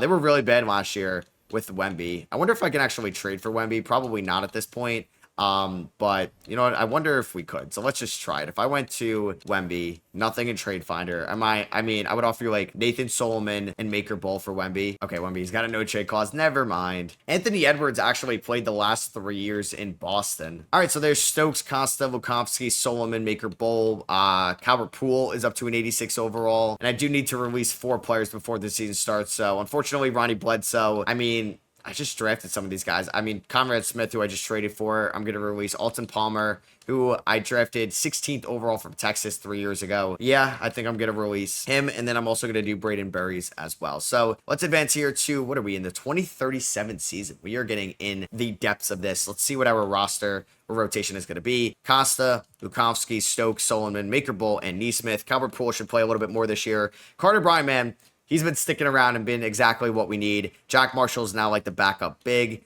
Poole can get 22 minutes a night. Let's go 28 to Neesmith, 27 to Maker Bowl for the regular season. That's fine with me. And then who do I want to give 7 minutes to? We should probably give it to Dennis Isley. Who was the recent 5th overall pick we just drafted? Andrew Ware? No, he was 18th. Gil was 10th. I guess it was Tower Reed. So we can get Tower Reed like 7 minutes a night. Actually, no. I mean, I just feel like at this point, these rookies are never going to play. So let's do Dennis around 7 minutes a night, at least for the regular season. And this team is going to, win a lot of games. We are going to go 76-6. Stokes wins MVP this year. Edward Knox, the 27th overall pick out of New Mexico. Next great Lobo joining Pascal Siakam. He wins Rookie of the Year. Chris Quinn, obviously Coach of the Year. And yeah, like I said, I'm going to add 2 new expansion teams this offseason. Stokes ends up on all defensive second team. And we're going to add the Buffalo Royals and the Montreal Maple. Honestly, I thought that was going to be the Kansas City Royals. But yeah, 2 more teams coming to, I guess, the Northeast up there. And we'll have 2 Canadian teams. So we're taking on the Sacramento Kings here in round number 1. They have Denny Avdia and Alperen Sengun. That in modern day NBA would be a lot of fun with a 2-man game there. So I don't know if I'm going to really mess with the rotation too much. I don't think Isley is going to play in the playoffs, so that's going to free up about 7 minutes. We'll go a little bit less to Carter Bryant. Calvert Poole got a lot better this year, but I want to play Costa and Stokes 37 tonight. Let's go 32 to Solomon, 31 to Vukovsky. See if we're able to beat the Kings in round 1. Bang, we sweep them. The Lakers do have Baba. Hey, old buddy Kasparis, who's been on, so many teams since the Utah Jazz days. Let's see if we're able to beat the Lakers here. We win in 5. Dude, the Dallas Mavericks are so good every single year. It's because of Cooper Flagg, who's still just 31. Peterson's 30. They're not going away. Are they going to tie it up 1-1? They do. 2-1. I'm getting deja vu from last year. I feel like that's how the last 3 years have gone. And Tyron Stokes gets the conference finals MVP. Going up against Cameron Boozer, who was drafted ahead of us when we took Elijah Arenas back early in that 2027-6 draft. We're up 2-0 on the Heat, 3-0, and we are going to sweep them. So we have another dominant playoff run. Tyron Stokes is your finals MVP, and that is now ring number 4, 15 to go. So many guys are retiring that are just really good role players under even rookie deals in the modern NBA. We do not get Chris Quinn retiring, but I do believe he's going to be a free agent head coach, so I will have to bring him back. League realignment. So they want to throw the Milwaukee Bucks in the Northwest, Montreal Maple in the Atlantic with the Buffalo Royals, and that's going to bump the Raptors to the Central. So yeah, I probably did not think this through. Yeah, I guess so. But even though Buffalo and Toronto, I wish could become also a rivalry, so that's on me. The Bulls are getting the number 1 overall pick from the Cavs. I do have the 18th overall pick from the Spurs and the 34th pick, which is mine. And we are going to bring back Chris Quinn on a 4-year extension. All right, so we're going to definitely lose somebody good in this draft. Can I keep all these guys? Please tell me I can. Okay, thank you. So who's the best player we're going to lose? Con Knipple's the number 1 pick. Savion Keita, Sor Thompson, Reed Shepard, Cam Whitmore. No! We lost Carter Bryant. He was here for so long. Damn, that's a shame. Carter Bryant ended up getting drafted. So yeah, Carter Bryant's tenure here in Utah is over. Now it's up to some of the younger guys to step up. The number 1 overall pick is another Wembanyama, Damian Wembanyama. I remember in my 15-year Spurs rebuild, I was trying to get like this other Wemby that was so good and better than like Victor Wembanyama. All right, I want to see if I can get 3 future first-round picks from the Denver Nuggets. One from the Heat, one from the Suns, and one from the Nuggets. And Derek Queen in exchange for Abraham Maker Bowl. They're going to say no to that. I would include like 34 in this pick in this year's draft. And I will give you my future picks, because I'm okay swapping. I expect to be good every year, so can we swap my picks out for something pretty good? All right, what about if we just got rid of that pick and we did Derek Queen in 2 first? Okay, what about Derek Queen in 1 first? There we go. 4 Maker Bowl. We get a little bit cheaper. Queen is 32 years old, maybe not as good, but I'm going to tell him to not take that many 3s for us. And yeah, there's Damian Wembanyama, the number 1 pick. I did take Leonard York, a 6'7" forward out of Iowa. We're going to pick up the team options on everybody here. Jack Marshall may actually start over Derek Queen next year. I just was not going to be able to afford Maker Bowl on a new extension. And I'm going to sign this Arvydas Sarge guy, a 6'4" combo guard from Lithuania, on a 3-year minimum deal. Yeah, Jack Marshall wants a lot of money, so I want to see how he performs this year. Ian Leonard may crack the rotation. We'll see. Oh my God, the next Stokes extension is going to be insane. I do need to release somebody before the season starts. Oh man, this is going to be tough. So I'm actually going to trade Andrew Ware to Montreal for Roberto Sosa in their 2039 first. And then I'm just going to release Sosa there because Ware was a free agent next year and wasn't going to crack the rotation. Shea's retiring at the end of the year, so I kind of want to see what some of the young guys can do this year. So we may kind of coast throughout the regular season. Like, I think I'm just going to play these guys 30 minutes a night. Derek Queen's going to get like 24 minutes a night. I honestly want to start Jack Marshall over him. He's going to get 28. We'll go 20 to Queen. I want to play Nesmith and Poole a bunch. They're going to get 25 minutes. I want Leonard to play about 14 minutes a night. And I guess Isley can play. Actually, let's go 12 and 10 right there. So let's see how this team performs. 4.5 star balanced under Chris Quinn. And Stokes wins MVP. What are we doing? 16.4 points per game. That is a whack MVP award. We just went 78-4. Oh my God. All right. Can I win 80 games with this team? I hope so. I mean, this team has elite wings with Lukovsky, Stokes, and Nesmith. We have probably the best point guard in the NBA, or one of, in Thiago Costa. And maybe the consistent or most consistent power forward in Nathan Solomon. Derek Queen was a fine backup center. There's Jack Marshall, who could be a free agent this summer. Ian Leonard, he could be a free agent as well. We'll see if he earned himself any money. So what I'm going to do for the playoffs, I actually might play, do I want to play Isley? Yeah, I might play Dennis over Leonard just because he was more consistent as a shooter this year. 17 to Poole, or Queen. Calvert Poole is pretty good. I mean, he was a number 1 overall pick. So we're going to go 24 to Poole and Nesmith, 27 to Marshall, 31 to Solomon. Let's go 37 to Stokes. Let's go 37 to Costa, and we can do 33 to Lukovsky. We're taking on the Denver Nuggets in round number 1. Okay, how does a 78-win team almost lose in round 1? That series went to 6, which is our deepest series in years. We're taking on Minnesota, who have one of the best players in the NBA, Jonathan Mann, who was that number 1 overall pick out of Rutgers. We're going to win in 5. Come on, man. I don't want to play Dallas anymore. They scare the crap out of me, and they win game 1. Oh, my God. Please. Please. We win game 2. We win game 3. Okay, we're up 3-1. All right. That scared me, though. Losing that game 1 scared me. We're taking on Philadelphia. Kozlov, Anthony, Oakley, Mercep, Anderson, McCain, Arthur Anderson. This guy's pretty good. All right, game 1 to the Jazz, 2 to the Jazz. Okay, we're up 3-0. All right, we're going to sweep them. So the toughest series was by games, the round 1 series against the Denver Nuggets, but we just got title number 5. A lot of notable names retiring. More importantly, point guards in the NBA, Garland, Halliburton, LaMelo, Josh Giddey, Daniels, all retiring. And LaMelo Ball is the only one of those guys to go to the Hall of Fame. So we only had our first round pick in this year's draft. I took Wally Miller, a 20-year-old center, 7'2", out of Michigan State. I'm going to pick up the team options on all these guys. Marshall, I mean, I'd like to bring these guys back. I doubt I'm going to be able to afford them. Yeah, I can't even afford them. And Gabe Nesmith is owed an extension. So I'm not even sure if he'll give me back them on the them back on the qualifying offer. We're about to find out. Was that Giannis or no, Wemby? Oh my God, he left for Denver. That's insane. Oh my God, Denver? How did they have $130 million in cap space? What? To go out and sign Anthony Edwards and Victor Wembanyama, the number 1 overall picks in 2020 and in 2023. What?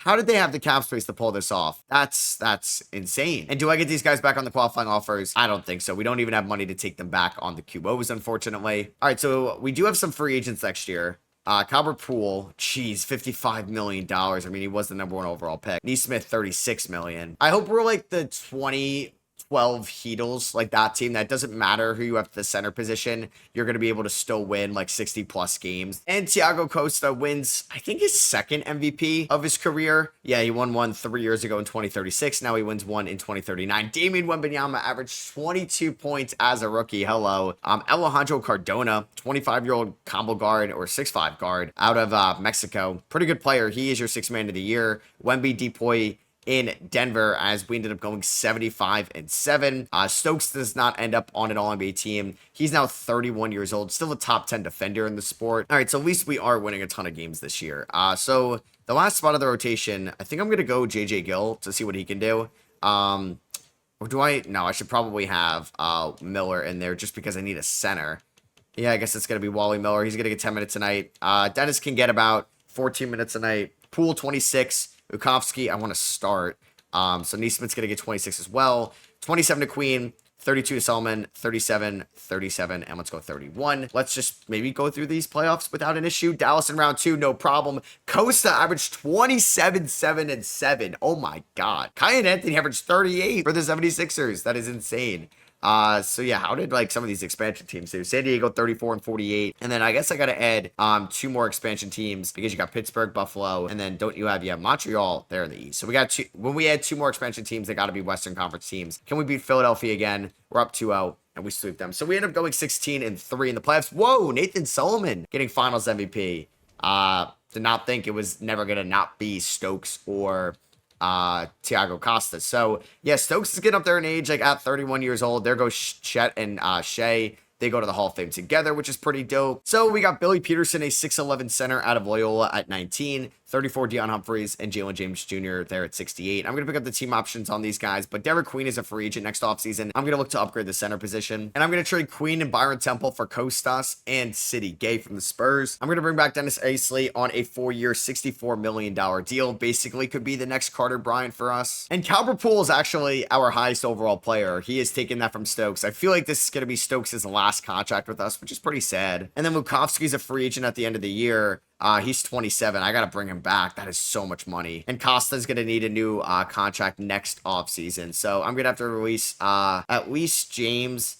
I don't want to release Humphreys. I just drafted him. I guess it might be the Sarge guy. Like, he's not going to play for us. And he's on the last year of that minimum contract I gave him a couple off seasons ago. Evan Mobley's getting a farewell tour. So it's going to be Costa. Honestly, I'm going to start Calvin Poole, Stokes, Solomon, City Gay at the 5. It's funny like how weak our center positions have been throughout this Isley, and then Kostas can get some minutes at the backup 5 spot. Yeah, and Calvin Poole, that number 1 overall pick in 2035, just dropped 25 points, 6 rebounds, 5 assists, 51, 43, 98 splits. Yeah, he is the future of the Utah Jazz. Chris Quinn goes 74 and 8. AJ Debanta, Jonathan Mann, Cameron Boozer, and Kevin Wallace end up on All-NBA first team. There's Rasheed Wesley, CJ Rosser, Baba Oloduton, Thomas Temple, and Jordan Page. I know this is a real player, but I know he's like in the under 16s, 17s right now probably, because it's like 5 years out, 4 years out. So when he's actually going to be drafted. We are the 1 seed. I feel like we've been playing the Kings so much here in the playoffs. Wow. Calvert Poole averaged 25 points in 30 minutes. That's kind of insane. Yeah, I guess City Gay was fine enough at the big man position, so I want to go more minutes to Poole, Costa, and Stokes. Can we make it through the Western Conference yet again? Yep, we just went 12-0. Calvert Poole, man, has developed into like one of the best players in the NBA. He could end up being a 99 at one point. Him and Costa, man, they're going to run the show. I mean, Costa's 30. He's getting up there as well. We're going to hopefully beat Philadelphia yet again. We just went 16-0 in the playoffs. How about that? Stokes gets Finals MVP. It was not Calvert Poole. So yeah, that is now ring number 7 for us. There goes Cade Cunningham, Jalen Williams, Franz, Scotty, Jalen Duren. So many retirements. Bronny James retires. Kaman retires as well. And we get the number 2 overall pick via the Denver Nuggets from that Derek Queen trade. I mean, if there's like a really good number 1 guy, especially if it's like a center, I'm going to try to trade up to number 1. Okay, no, it's a point guard. Huh. I mean, could this be the Costa replacement if I try to move up? I think so. So who has number 1? That would be the Brooklyn Nets. Let's make a trade with Brooklyn because, yeah, this could be the Costa point guard replacement when he eventually retired or is like 35. So I will offer you number 2, 34, 68, and my first rounder next year. They would want Billy Peterson, a future first, and I'll take on Calvin Stewart Jr.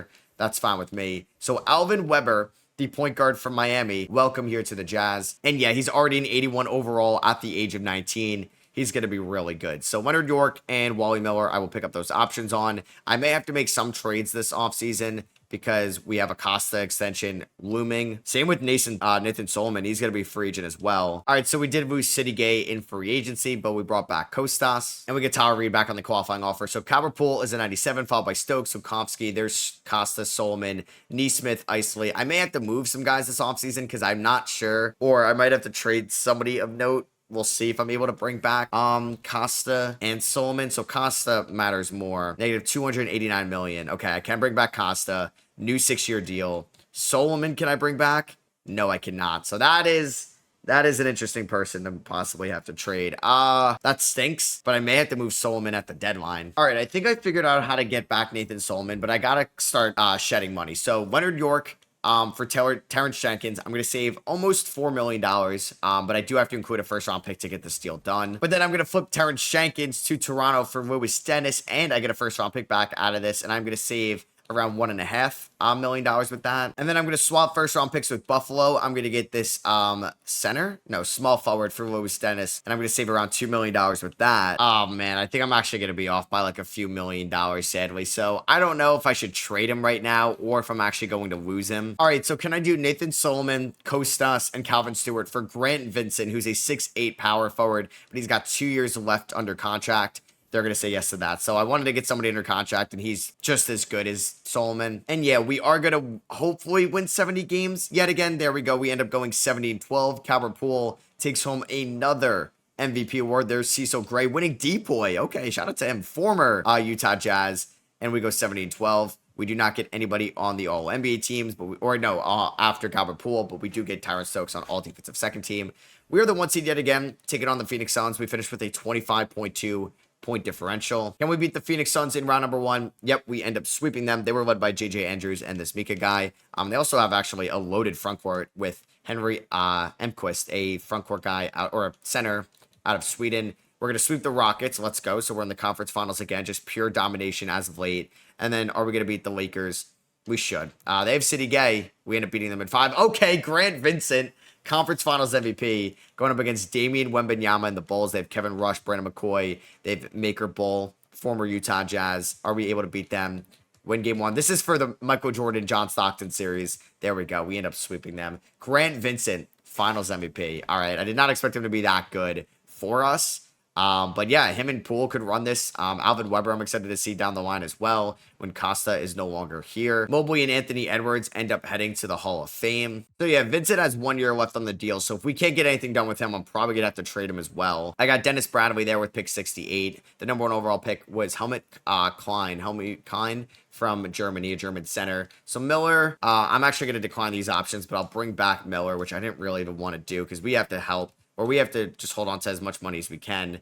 Lewis Dennis, I'll offer the minimum too. Bang, there we go. All right, so Poole's a 97, Lukovsky 95, Stokes. I think next off, this is the last year with Stokes probably. Yeah, I'm going to trade him next offseason when he has 1 year left on his deal. And then Vincent, I probably can resign. Bang, there we go, on a 4-year extension.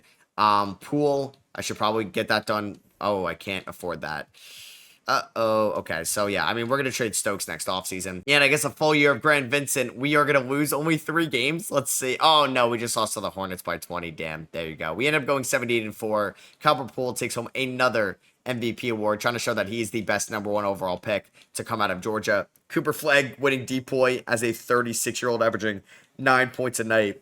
We go 78-4. Grant Vincent, I keep thinking it's like Gabe Vincent. Wow, 51, 44, 93 splits. Looks pretty good. I thought he was going to be like a 1 year guy for us. No, he's probably going to be around for a while. So a team that just won 78 games, that had a 28.4 point differential. I shouldn't have to make any changes, right, to this rotation. There's Costa, still going strong at 31 years old, but once, like, Weber gets that second contract, he's probably going to be gone. But yeah, just also looking at Weber, he's 21. He's an 89 overall right now. 11 points, 3.5 assists. I think next year could be, like, the first 24-minute split to Weber and Costa. We beat San Diego in 5. It is cool that it's, like, the same colors as the Padres. Can we beat the Pelicans? We beat them in 5. Can we beat... Okay, Minnesota beats us in game number 1. A little scary. Can we win game number 2, please? There we go. We win game 2.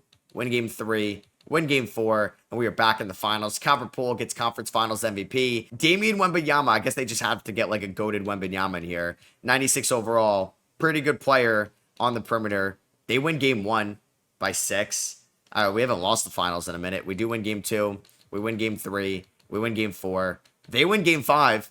Okay, we win in 6. That was the first time the finals have gone to 6 games in a little bit. Our Caliber Pool averages 27, 9, and 6. 2.6 stocks tonight, 55, 40, 94 splits. So there goes Paolo Banchero. He retires on the Pistons. Kel'el Ware, former Utah Jazz. He was here for, what, 2 years back in 2031 and 2032. I don't know if anybody else here was a Jazz. I don't think so. Well, Isaiah Collier, he was definitely a Jazz, and then we traded him to Orlando, where he put up good, like, statistical numbers, not really the best efficiency in the world. Former number 1 overall picks Paolo and Zachary Reese-Shea head to the Hall of Fame. Yeah, we're that late into this, where Zachary Reese-Shea is in the Hall of Fame. It's kind of crazy. We do have the 4th projected pick at number 1 from the Buffalo Royals. That ends up dropping to number 7. Okay, so the Nets have cap space. I'm going to do this. I'm going to trade Tyrone Stokes for the number 1 overall pick in the draft. They're going to say no. I'm going to throw in 23 and 68. They're going to say no to this as well. Wow, we do have to extend Poole this offseason. I will throw in JJ Gill. That gets it done. So we are going to take this shooting guard with the number 1 overall pick. He's 20. And it is by the name of Christian Cheeks from UNC. So, yeah, it could be him and Calvert Poole going on the perimeter moving forward. It does feel like a little bit of an end of an era. I feel like I should have talked about Stokes a little bit more. He's been here since we drafted him with the number 1 pick. If I can remember correctly, we traded up for him and, like, spent 15 years in Utah, 6-time MVP, 9-time NBA champion, 12-time All-Star, 7-time first-team All-NBA, 6-time Finals MVP. Truly a Hall of Fame career in Utah. Even better. And then with the 7th overall pick, I took Chuck Wade, a center out of UCLA. So we're going to pick up the team option on Weber, but not Bradley. Arthur Anderson, Murrin, all these guys. Ed Moore, that's a very short name, only 6 letters. He ends up going to free agency as a 7'4", 31-year-old. So let's see qualifying offers. Miller, only guy. Yeah, we just have more so extensions to get done this offseason. So I'm going to re-sign Calvert Poole on a 4-year extension. Neesmith, I may look to trade a little bit. I do want to bring back Isley on a 4-year extension because, like, right now we have, what, 3, 4, 5, 6, 7, 8. Yeah, I would like to trade Neesmith, I think, for a center. All right, could I move Gabe Neesmith and Chuck Wade, who I just drafted, for Gary Hayward, a frontcourt center frontcourt center, what am I saying? A center from St. John's, under contract for the next few years. They're going to say yes to that. And now I got to sign another center, so I'm going to sign, like, Reggie Foster to a 2-year deal. And I hope well, I would like to keep Wally Miller. I hope me getting him, Hayward, does not allow me to, like, not be able to sign some of these guys on these extensions. I mean, Lukovsky is probably the last extension of his career here in Utah before we're going to eventually have to move him. Player progression, you got Calvert Poole at a 98. Like, I'm eventually going to have to draft a little bit better because the end of the bench isn't going to be great over the course of time. And, like, Cheeks is making a lot of money. He's a number 1 overall pick. I can't keep just adding number 1 overall picks. I mean, I can, but, like, I don't think that's probably the best decision, just to have this depth going forward after these guys are getting older. Cooper Flagg is retiring at the end of the year. Whoa. So, yeah, I think Weber could start for the first time in his career. Costa's going to back him up. They're going to play 24. Actually, no, we'll still start Costa. Poole, Lukovsky, Vincent, Hayward. That's good with me. Let's go 35 there. 32 to Lukovsky. Icy 15, Cheeks, or Icy 22, Cheeks 15. We can go about 15 to Foster and 10 to, like, Wally Miller, just to see how he can do. And Calvert Poole takes home another MVP. His assists have been very impressive in his career. 6.1 assists. Now, the highest of his career. And we end up going 75-7. Calvert Poole, All-NBA first team.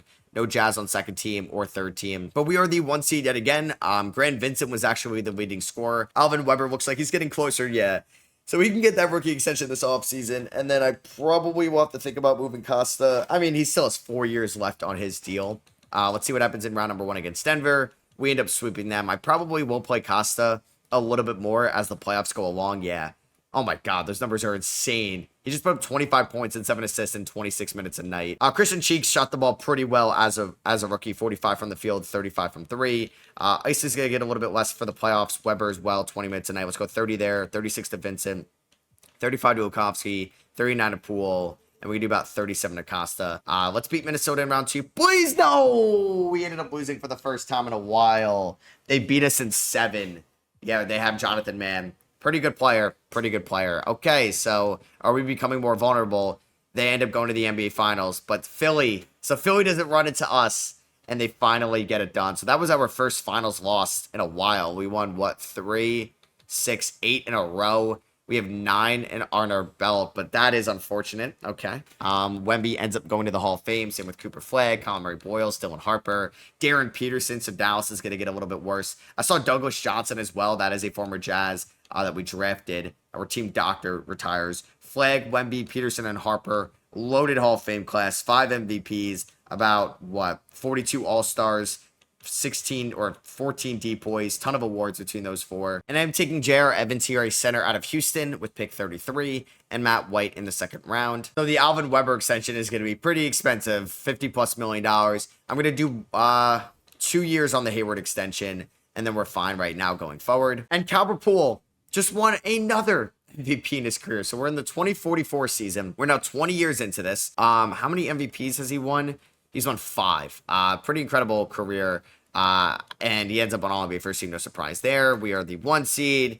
Same old, 75-7. Okay, I guess there's 2 other all-right teams. You got the Pelicans and the Lakers. This was the first year I started Alvin Weber at the 1, and he was pretty good. He ended up averaging 20 points, 4.8 rebounds, 5.4 assists. Definitely ready to eventually replace Costa, pass the baton as the franchise quarterback. Christian Cheeks improved a lot. He's going to probably eventually replace Sokovsky, who I could look to move this offseason. Can we please beat Memphis in round 1? We win in 5. Dallas no longer has Cooper Flagg, right? So let's please beat them, and we win in 4. Pelicans, this is AJ Deplantis last year, but he's not there. No, he's still there. He's off the bench.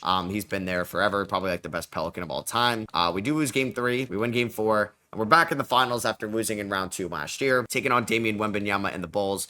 We take a 2-0 lead, 2-1, 3-1, and we win our first finals in 2 years. We go back to winning it after taking 1 year off. So that is now ring number 10. We are now in double digits. How about that? There goes Scoot Henderson, Jazz legend, Kasper Shakuchonis, Kareem Lopez, former Jazz. He was here for a lot of years. Nikola Topic, former Jazz as well. He was here for about 3.5 years. Nate Ment was not here, no. So, yeah, some notable guys end up retiring. This says Ryan Hampton. This is Mika. I assume it's the Mika guy. Ends up in the Hall of Fame. All right, I'm going to trade Vlado with Christian Cheeks getting a little bit better.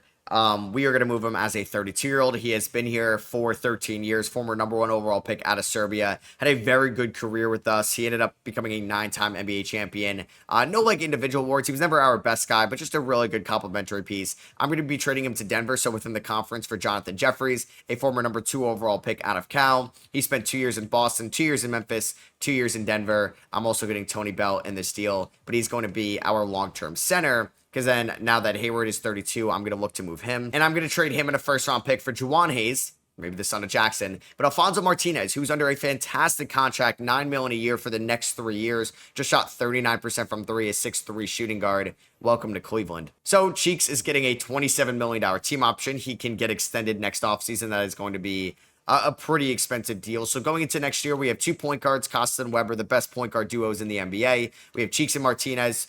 Cheeks will start. Poole at the 3. Isley backing him up. Vincent at the 4. And then you got Jeffries off the bench. I would probably like to bring back Reggie Foster on at least like a 3-year deal. Let's do that. And then is there any other centers? No, I think we're fine there. I think, yeah, I'm going to let everybody else walk. And yeah, we have a 99, Calvert Poole, Tiago Costa's a 93, Weber's a 93, Vincent's a 92. It's a really good team yet again. So Jeffries does want to test free agency in 2 years. Hopefully he changes his mind. We're not going to have any free agents down the line. So it's going to be Weber, Cheeks, kind of the new era here. Weber's 23, Cheeks is 22, Poole, 29 years old. Vincent is how old? 32, so he's getting up there in age. Then we're going to have Costa, Martinez, Isley, and Foster off the bench. And we start off the season on a 5-game winning streak. So we are going to end the season with 70+ wins. Again, Calvert Poole, how many MVPs does he have? 6? This guy might be the GOAT. Calvert Poole, the number 1 overall pick in 2035. Oh my God, there's another one. Marshall Wembanyama, 6'5" shooting guard, 30th overall pick in the 2036 draft. He just won 6th Man of the Year. We ended up going 78-4 this year. Jonathan Jeffries actually just got All-NBA 3rd team. That is exciting, and he ended up on, I believe, an All-Defensive team as well. Pretty good player that I was able to pick up for Vukovsky, right? So yeah, Poole was our winning scorer. Weber averaged 20 points, 5 rebounds, 6 assists. Cheeks, 19.5 points, shot 42% from 3. And let's see what the young core can do in the playoffs. Martinez, pretty good player, and he's under a nice contract going forward. Costa, I wonder if it's worth to pay somebody like $70 million off the bench. So, like, maybe I trade him in the offseason. We'll see. And I want to go just a little bit more to Cheeks here. So hopefully we can make it through the Western Conference. We sweep, I think, every single series. Yeah, we swept the Suns, swept the Spurs, swept the Pelicans. So far in the playoffs, we have 4 20-point per game scorers: Poole, Cheeks, Weber, and Vincent. Philadelphia, man, they've been dominating the Eastern Conference. I mean, thankfully for them, they were able to get a ring 2 years ago, but we just went 16-0. Calvert Poole gets MVP, Conference Finals MVP, and Finals MVP. We've actually had the MVP for basically like 12 straight years and 13 out of the last 14. Now, if we see, I think that was what, ring number, how many rings is that for us now? That was ring number 11. There goes Ace Bailey. There goes Tyrone Stokes. He retired as a 37-year-old. Definitely going to the Hall of Fame, and we're definitely retiring jersey number 2. I'm afraid I have some sad news, right? Did he do it? Yep, Chris Quinn retired. 23 years in the league. He said, I'm calling it a quits. So who's going to be the next head coach? I was going to try to go after Kemba Walker. Honestly, I would offer Walker a deal, and then I would have to just unblock him because, you know, he's been an assistant for so long now. And Kemba Walker is going to sign as the next Utah Jazz head coach. He's a lot better ratings than Chris Quinn. So Antoine Graham we took here in the second round. Yeah, Samuel Kerr, number 1 overall pick to the San Diego Wildcats. Looks really good. Was hoping he was going to go to the East. I'm going to pick up all these team options here going forward. And I'm going to do this trade with the Oklahoma City Thunder. An end of an era. Thiago Costa in the last year of his deal, 35 years old. Spent 16 years here in Utah. Was probably the last or the next great point guard after John Stockton for this team. An 11-time NBA champion, 2-time All-NBA first team, 1-time All-NBA third team, 2-time MVP, 7-time All-Star. We're getting Dwayne Conley, who's under a contract for the next 3 years. He is a power forward for the Thunder. And then we're getting Warren Fleming, who's going to now be the backup to Alvin Weber. And then I'm going to get 4 years younger. I'm going to trade away Grant Vincent and Dennis Isley here for Cliff Ellis and Kevin Kersey from the Sacramento Kings. So also trading it within the conference. So a little bit of a changing of the guard there. So we have still Calvert Poole. We have Cheeks and Weber now, other guys around him. Jeffries, Kersey. There's Fleming, Conley, Ellis. It's a really good team. I do have to re-sign some guys this offseason. I think, yeah, because like Cheeks is under control, so I can now re-sign him on a 4-year deal. Poole, let's just add on a 2-year extension to him, basically, so he's under control for the next 4 years. And let's lock up Jonathan Jeffries as well. So yeah, this is going to look a little bit different. It's going to be Weber, Cheeks, Poole, Kersey, Jeffries, Fleming, Conley off the bench. Cliff Ellis can get some minutes. He can get like 14 minutes a night. I want to go about 19 to Martinez. 10 to Temple, that's fine. So Kersey and Jeffries, 30 minutes a night. Let's go 33 to Cheeks and Weber. Let's try to win our 12th ring. And another season, another MVP for Calvert Poole. 21.7 rebounds, 6 assists. Okay, Samuel Kerr, as a rookie out of SMU, just dropped 22 points, 11 rebounds, 5 assists. It's a pretty good season, can't lie. And we just went 79-3 under Kemba Walker. Oh my God, that is our best season yet. That is our best season yet. Jonathan Jeffries ended up on All-NBA third team. This dude is a beast. I'm glad I traded for him, and we did not get anybody on all-defensive team. There's Cecil Gray. So we are the 1 seed. I feel like we take on the Kings every single year. Christian Cheeks is actually our number 1 scorer on this team. Hey, he could be an MVP before we know it. All right, so can we beat Sacramento in round number 1? They have Andrew Tate. Okay. They do have Grant Vincent. He put up 14 points and 5 rebounds there. Are we able to beat them? We sweep them. Taking on the Suns here in round number 2. Going up against Marshall Wembanyama. He should go to the Bulls to team up with Damian. So we're taking on the Dallas Mavericks in round number 3. No longer do they have Cooper Flagg, and we sweep them. So we just go 12-0. We're taking on Kenny Rodman. A mixture of Kenny Smith and Dennis Rodman here of the Indiana Pacers. They are the 5 seed. And we are going to sweep them to go 16-0 here in the 2046 playoffs. Jonathan Jeffries, Finals MVP. 27-9-5. He dominated in that series. And that is going to be ring number 12. 7 more to go. So there goes Cameron Boozer, AJ DeBenza. They all retire. Elijah Williams. There goes Nathan Solomon. I mean, he had a great career. He bounced around a little bit after we traded him to Charlotte. I assume we're going to retire his jersey number. Honestly, with the rings he has, he may go into the Hall of Fame. Wow. Maybe snubbed a little bit. DeBenza, Boozer, Diop, Jordan, and Adam all go. We do retire his jersey number 10 here in Utah. I think next year I'm going to incorporate 2 more expansion teams. So we're going to have 36 teams in the league. I'm going to make this trade here with the Miami Heat. I'm going to give them Kelvin Kersey after being here just for 1 year, and Reggie Foster for Donnell Hanson, who is under control for the next couple of years. And he's a little bit of a better player and making $64 million, slightly less than Kersey right now. The number 1 overall pick was Boris Palmer. Does not look like the best in the world. There's Bo Roy. We took Everett Washington out of Ohio State, a 23-year-old forward, 6'8", and Reggie Samuels in the second round. I think I'll bring back Tony Bell, not Tony Snell. Juwan Hayes. I'll actually bring back everybody here. I may have to trade some of them, but I think either way we're fine right now. So Cliff Ellis is a free agent. I can definitely afford him. I'm going to give him a 2-year extension or 2-year deal. But apparently some other teams are interested in him. When are these guys ever getting offers out there? So I actually may lose him. So I don't want to lose him. So I may actually just give him this 5-year deal and then trade him. Let me just make sure we're number 1. There we go. So yeah, we're going to do some type of sign and trade here with Cliff Ellis. Also just notice Thiago Costa is here as a free agent. He averaged 16 points and 5 rebounds there in Utah. Or I meant to say there in OKC. So yeah, we're going to look to move Ellis because we also have Warren Fleming as well. So it's not like I really need him on the roster. And I'm going to trade him with Tony Bell to the Kings for Julian Potter and Alan Dobanovich. We are going to save a little bit of money with this deal as well. And Potter can be a nice wing bench piece for us that I'll probably have to move next offseason. So Calvert Poole is a 99. I don't know. I don't think Tyron Stokes ever hit 99.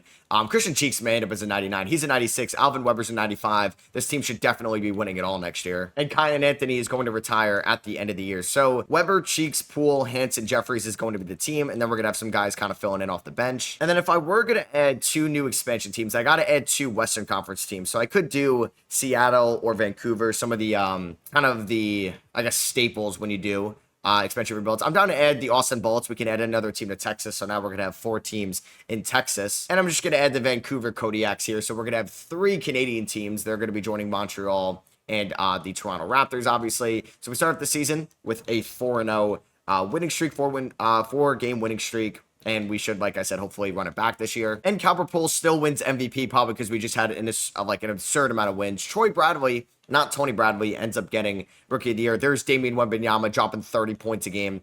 Oh my God, I think that's our best record yet. Maybe going from Chris Quinn to Kemba Walker was the move. 79-3. I mean, I had no choice since Chris Quinn retired. 79-3 though. That is insane. Our point differential was 33. We ended the season on a 46-game winning streak. Yeah, Alvin Weber, who you could say is the best point guard in the NBA. Christian Cheeks, who could be the best shooting guard in the NBA. Definitely the best small forward in the NBA. Maybe the best power forward. And maybe the best center in the NBA. Like, this team is insane. Like, if I went to all teams here, and I looked division by division, or excuse me, position by position, we have the, 4th ranked point guard. You have OJ Gray. Spent some time in Pittsburgh and is now in Indiana. You have Arthur Jeffries, and you have Alejandro Cardona ahead of Alvin Weber. But Weber's also younger than these guys, so he could definitely be number 1. So Damian Wembanyama is the best shooting guard. Cheeks is already there at number 4, and he's a lot younger than everybody else. There's a couple of 99 overall small forwards. You have Peter Law and Vlade Gurovic, who was the number 1 overall pick out of Serbia. And Law was the number 1 pick as well. We have the, where are we in terms of power forwards? We have the 4th ranked power forward.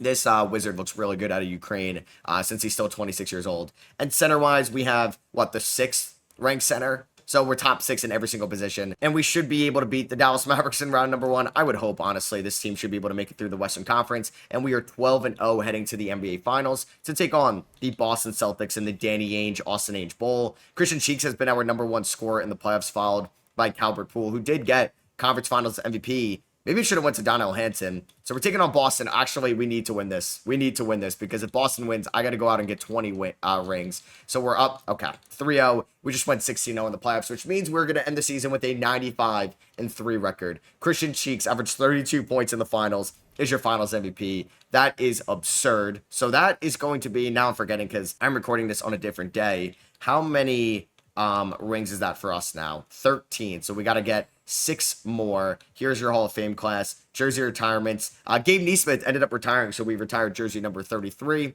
I wouldn't say that's a popular one. And we are going to, honestly, approve of this, where now people from high school can enter the draft, and 2 new expansion teams. So yeah, we're going to add the Vancouver Kodiaks to the Northwest. We are going to add the Austin Bullets to the Southwest. And now we have 36 teams in the NBA now. The Magic are going to get the number 1 pick. The Nuggets get number 2 from Montreal. We got to give Cleveland our pick at 36. And pretty much these are the guys I'm going to protect. So we're probably going to lose Potter. Yeah, I would say in the expansion draft. I don't know. Oh, wow. He was the #1 overall pick in the expansion draft. So I feel like the other expansion drafts were a lot better than these ones here. Maybe there's just less depth in the NBA right now. So Warren Fleming is in the last year of his deal. I'm going to trade him for Luke Kennedy, a 28-year-old shooting guard here on the Cleveland Cavaliers. I do have to throw in a future second rounder. And we ended up with Clayton Jamison here at pick number 72. Yeah, this draft didn't really look like the best one in the world. I do need to work on an extension with Alvin Weber this offseason. So whenever I'm eligible to do that, I want to make sure I get that deal done.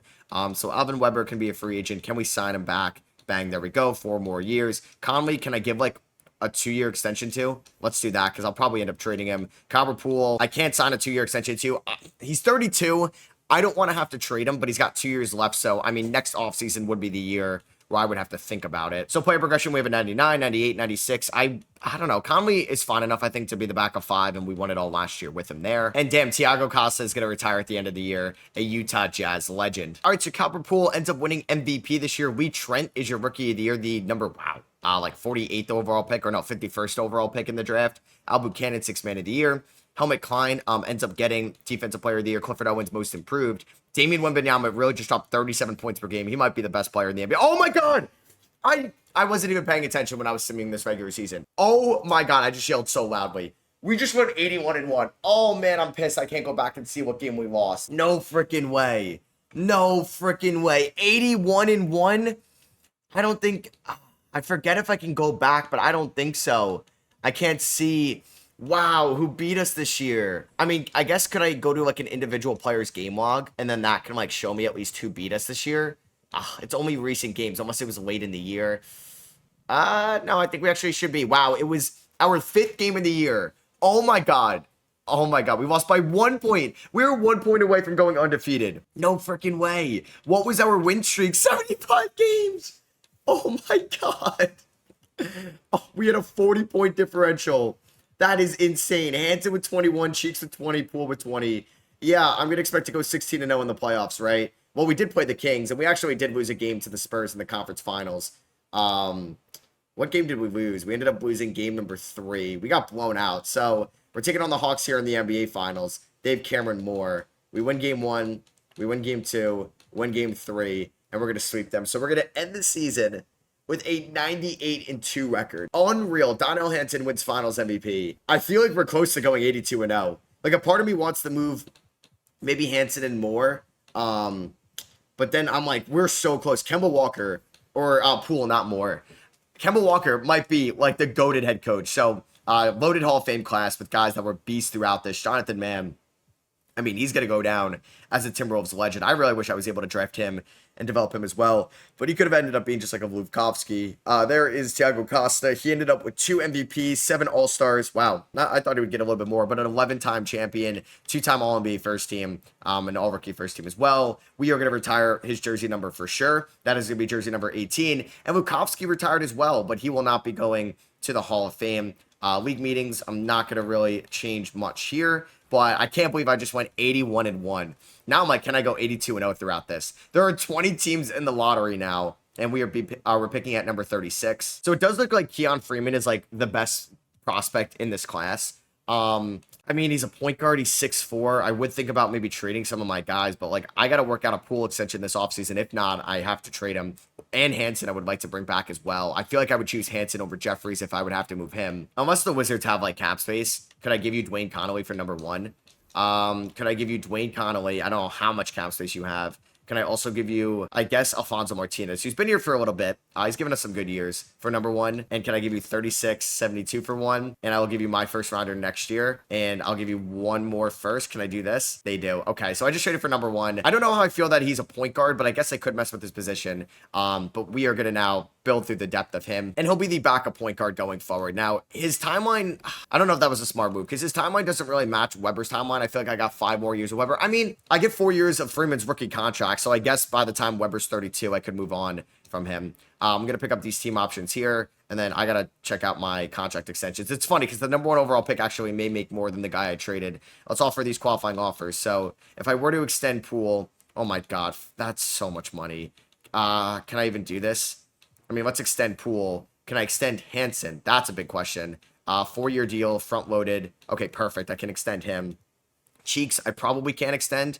Or maybe I can. Bang, let's go. Only 63 million. That is an absolute steal. Jeffries, I mean, I could do that next offseason. Same with Kennedy. No way. Jess Hodges is up to a 95 overall. Definitely never played like a 95.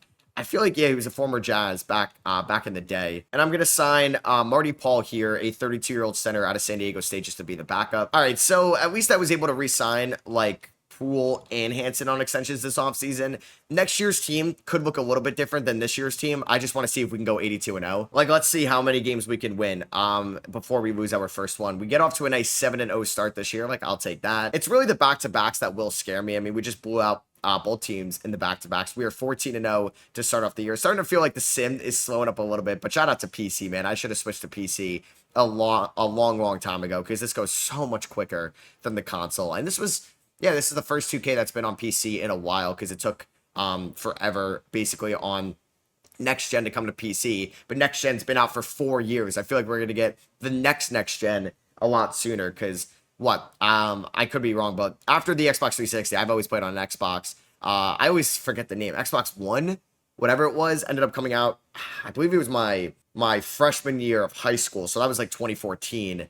And then the Series X or whatever it's called now came out in my senior year of college. So I guess that was like an 8-year gap. So I guess we still probably have another 4 or so years till the next gen comes out. And I'm just kind of rambling as we're 52-0 at the trade deadline, not making any trades. Oh my God. Oh my God. We're 57-0. Please. 82-0. Come on. There's going to be some random dumb loss here. I know it. Oh my God. Please. We're 70-0. We're 70-0. 71. Please. 72-0. Oh my God. And we won the NBA Cup. No! God damn it. No. We lost on March 26th. We scored 15 points in the fourth quarter. Oh my God. That sucks so much. And we're going to go 81-1 back-to-back years.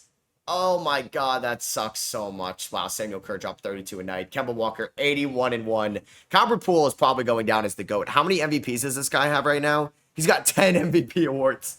I feel like I can never trade him away. Like, whenever I see the regression, I'll trade him. But damn, wow, that sucks. So we only ended the season on a 6-game winning streak, a 43.9 point differential. We went undefeated at home, undefeated in the conference, 81-1. I would hope that this team will win the NBA Finals. How did Freeman do as a rookie? He was fine. Obviously, we're developing him. He's already up to an 84 overall. Please tell me we're going to go to the West. Yeah, we're going to go to the Finals. We end up going 12-0 in the West. We're taking on Vlade Gurovic and the Miami Heat. Poole doing Poole things. Ended up, I think, getting Conference Finals MVP, right? Oh, no, it was Christian Cheeks, who's, like, just as good. And he would probably have, like, 6 MVPs if Poole wasn't on this team.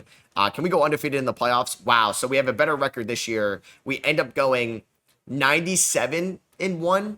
Yeah, I think I said that we had won 98 games last year. That wasn't true. Maybe it was 96. So yeah, we go 97-1. That is unreal. 97-1.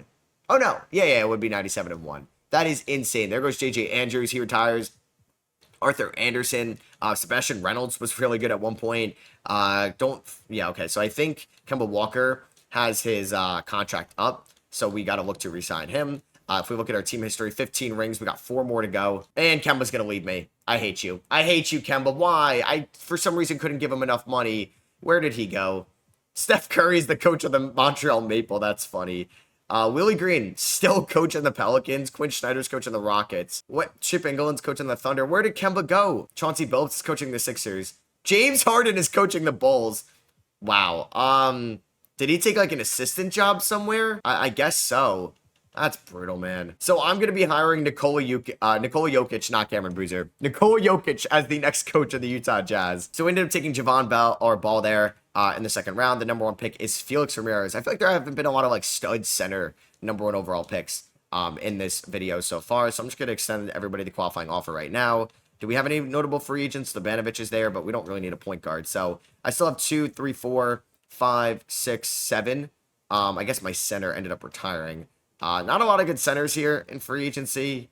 We could try to get Randall Jackson on a 3-year deal. There we go. But I'm like, do I trade anybody? I mean, next year, Jeffries is a free agent. I may try to get younger there. Kennedy's a free agent as well. I'm not going to be able to afford all these guys. I'm going to be doing this trade with the Milwaukee Bucks. I mean, a really good era. 5 years of Jonathan Jeffries as our center. But I'm getting Clifford Owens, former number 2 overall pick. 25 years old. He's 7 years younger than Jeffries. And I'm swapping Everett Washington, who was my first rounder a few years ago, for this Rabiu Afolabi.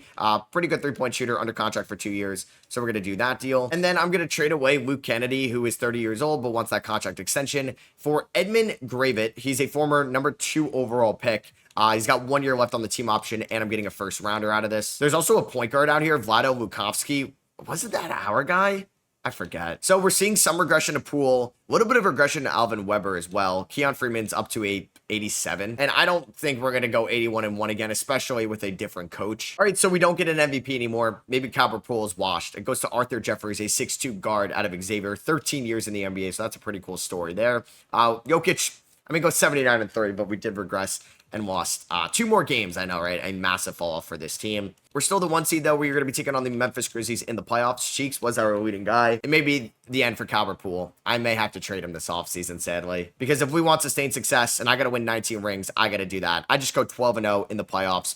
Cheeks ends up getting conference finals MVP. This is probably his team now with Donald Hanson, who will probably get traded in like 2 years. We're taking on the Wizards, who we took Keon Freeman from, and we go 16-0 in the playoffs. Christian Cheeks gets finals MVP, maybe for the first time in his career. No, he got it last year. I'm dumb. That's also 3 for him. Yeah, if you look at some of these guys, like remember Grant Vincent got one, Stokes, Nathan Solomon got one, and then yeah, Tyron Stokes got the 2031. I can't believe we only had like 1 ring in the first 10 years of this rebuild. I mean, it was tough, and I didn't make too many aggressive moves right away. Kind of took the realistic approach. King Gibson is going to the Hall of Fame. So the Pittsburgh Force have the number 1 pick, the Kodiaks at 2, the Bullets at 3. Interesting. I don't know if there's like a 1-1 in this draft that we would want to trade Calvert Poole for. Yeah, kind of looks like it. Alton Barnes looks pretty good. His ceiling is LeBron James. The floor is Adrian Dantley. So that would be the guy I would think about. I can't even trade him right now. I don't think he's got a no trade clause. So if I went to the Pittsburgh Force, please tell me you have cap space. I don't think they're going to have 79 million in cap space. So what about if I took like Kenny Rodman? Kenny Rodman and number 1 for Calvert Poole. Could I also get like, I don't know if they're going to even say yes to this, but can I get your first? What about this straight up? They say no. I don't know if I have any cheap players I could throw in this trade. I could throw in Rabiu. They're saying no to that. I'll throw in 25 and 36. Okay, we just got the number 1 pick. And I'm going to take Alton Barnes, the wing out of Florida State. So yeah, really an end of an era, and was by far the best player in this draft. So I'm glad we ended up getting 1. But yeah, trading away maybe the greatest player in NBA history does hurt. Look at all the MVPs he won.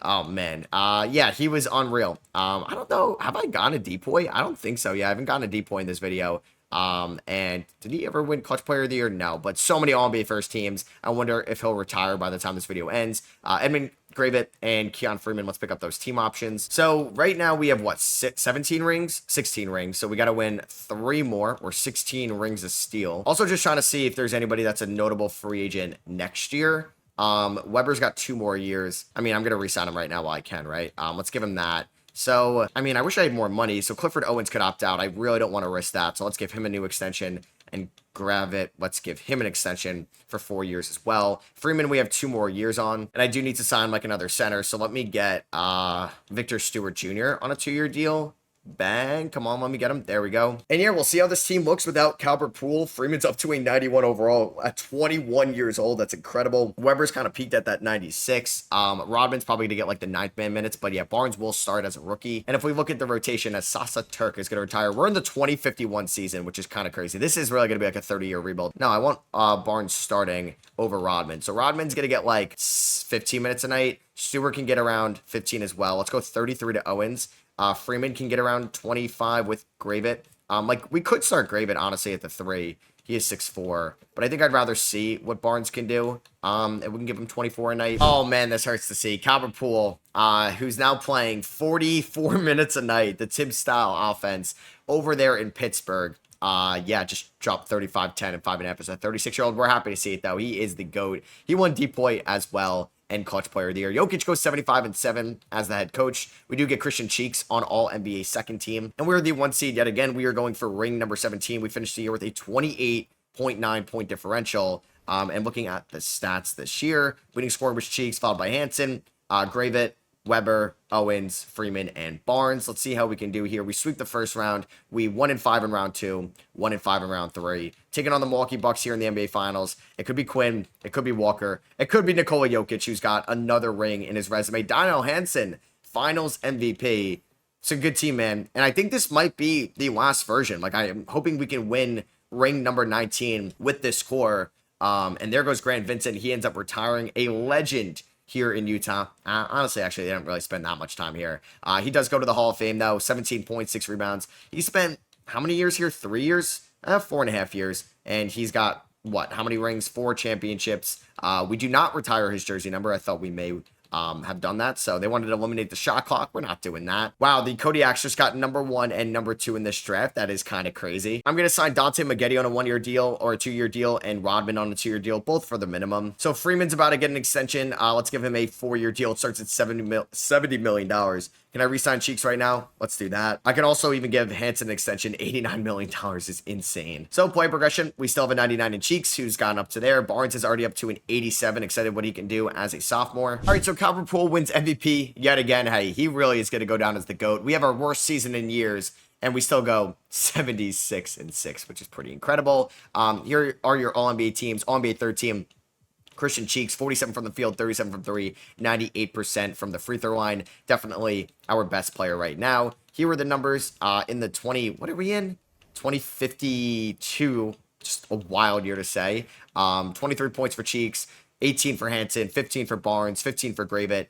Pretty good team, obviously. Hoping, okay, we just lost the game in round number 1. We lost the game in round number 2. So kind of worried here that we're going to lose. But now we're going to win in 5. So we're taking on the Spurs here in the conference finals. You have a 7 seed versus 8 seed over there in the East. All right, they were scaring me a little bit, but we're still going to make it to the finals. We're going to be taking on a 7-seeded Raptors team. Christian Cheeks is an absolute beast. This Raptors team has rookie Teague, Jake Green. Honestly, they have a solid bench, but we should be able to beat them. We're up 2-0, make that 3-0, and we are going to sweep them. So I got a little nervous, but I do feel like, you know what, it's not as easy as it's been in the past. Christian Cheeks ends up getting Finals MVP. 28.7 points for Cheeks, 22.7 for Hansen, 17.2 for Barnes, 15.9 for Keon Freeman. Player retirements, here's everybody here, as that was ring number 18. So this might be the last year if we're able to win it all in 2053. The Kodiaks, man, they're picking 1-5. I feel like they've been picking at the top of the lottery for a while. So the number 1 overall pick was Tracy George, a center out of Colorado State. Shout out Nate Clifford. We took, or no, I'll show you guys who we drafted. And that was Ronald Stanley there at 36. Yeah, probably not going to play for us. This is going to be, if we win it all, the last year. So, hey, I am hoping it is the last year because then we're able to complete this challenge and get 19 rings with the Utah Jazz. So can I bring back Stewart? It's got to be on the QO. And yeah, Victor Stewart accepts the qualifying offer. 99 overall for Cheeks, 95 for Hansen, 95 for Weber, 95 for Freeman. Damn, he's a beast. All right, so this could be the last year. It's going to be Weber, Cheeks, Barnes, Hansen, Owens, with Freeman, Gravett, Stewart, and Maggette all coming off the bench. Yeah, hopefully this is it, and we can get our 19th ring in franchise history, the most in the NBA. Okay, we are 53-0 at the trade deadline, so we're back on 82-0 watch. I mean, let's see if it happens. I doubt it will. After going 81-1, I feel like that was the year where we lost in like the final week of the year, the final month. So I'm going to expect a loss to come up. I just wonder how close we can actually get. 72-0, that back-to-back. Oh, see, there it is.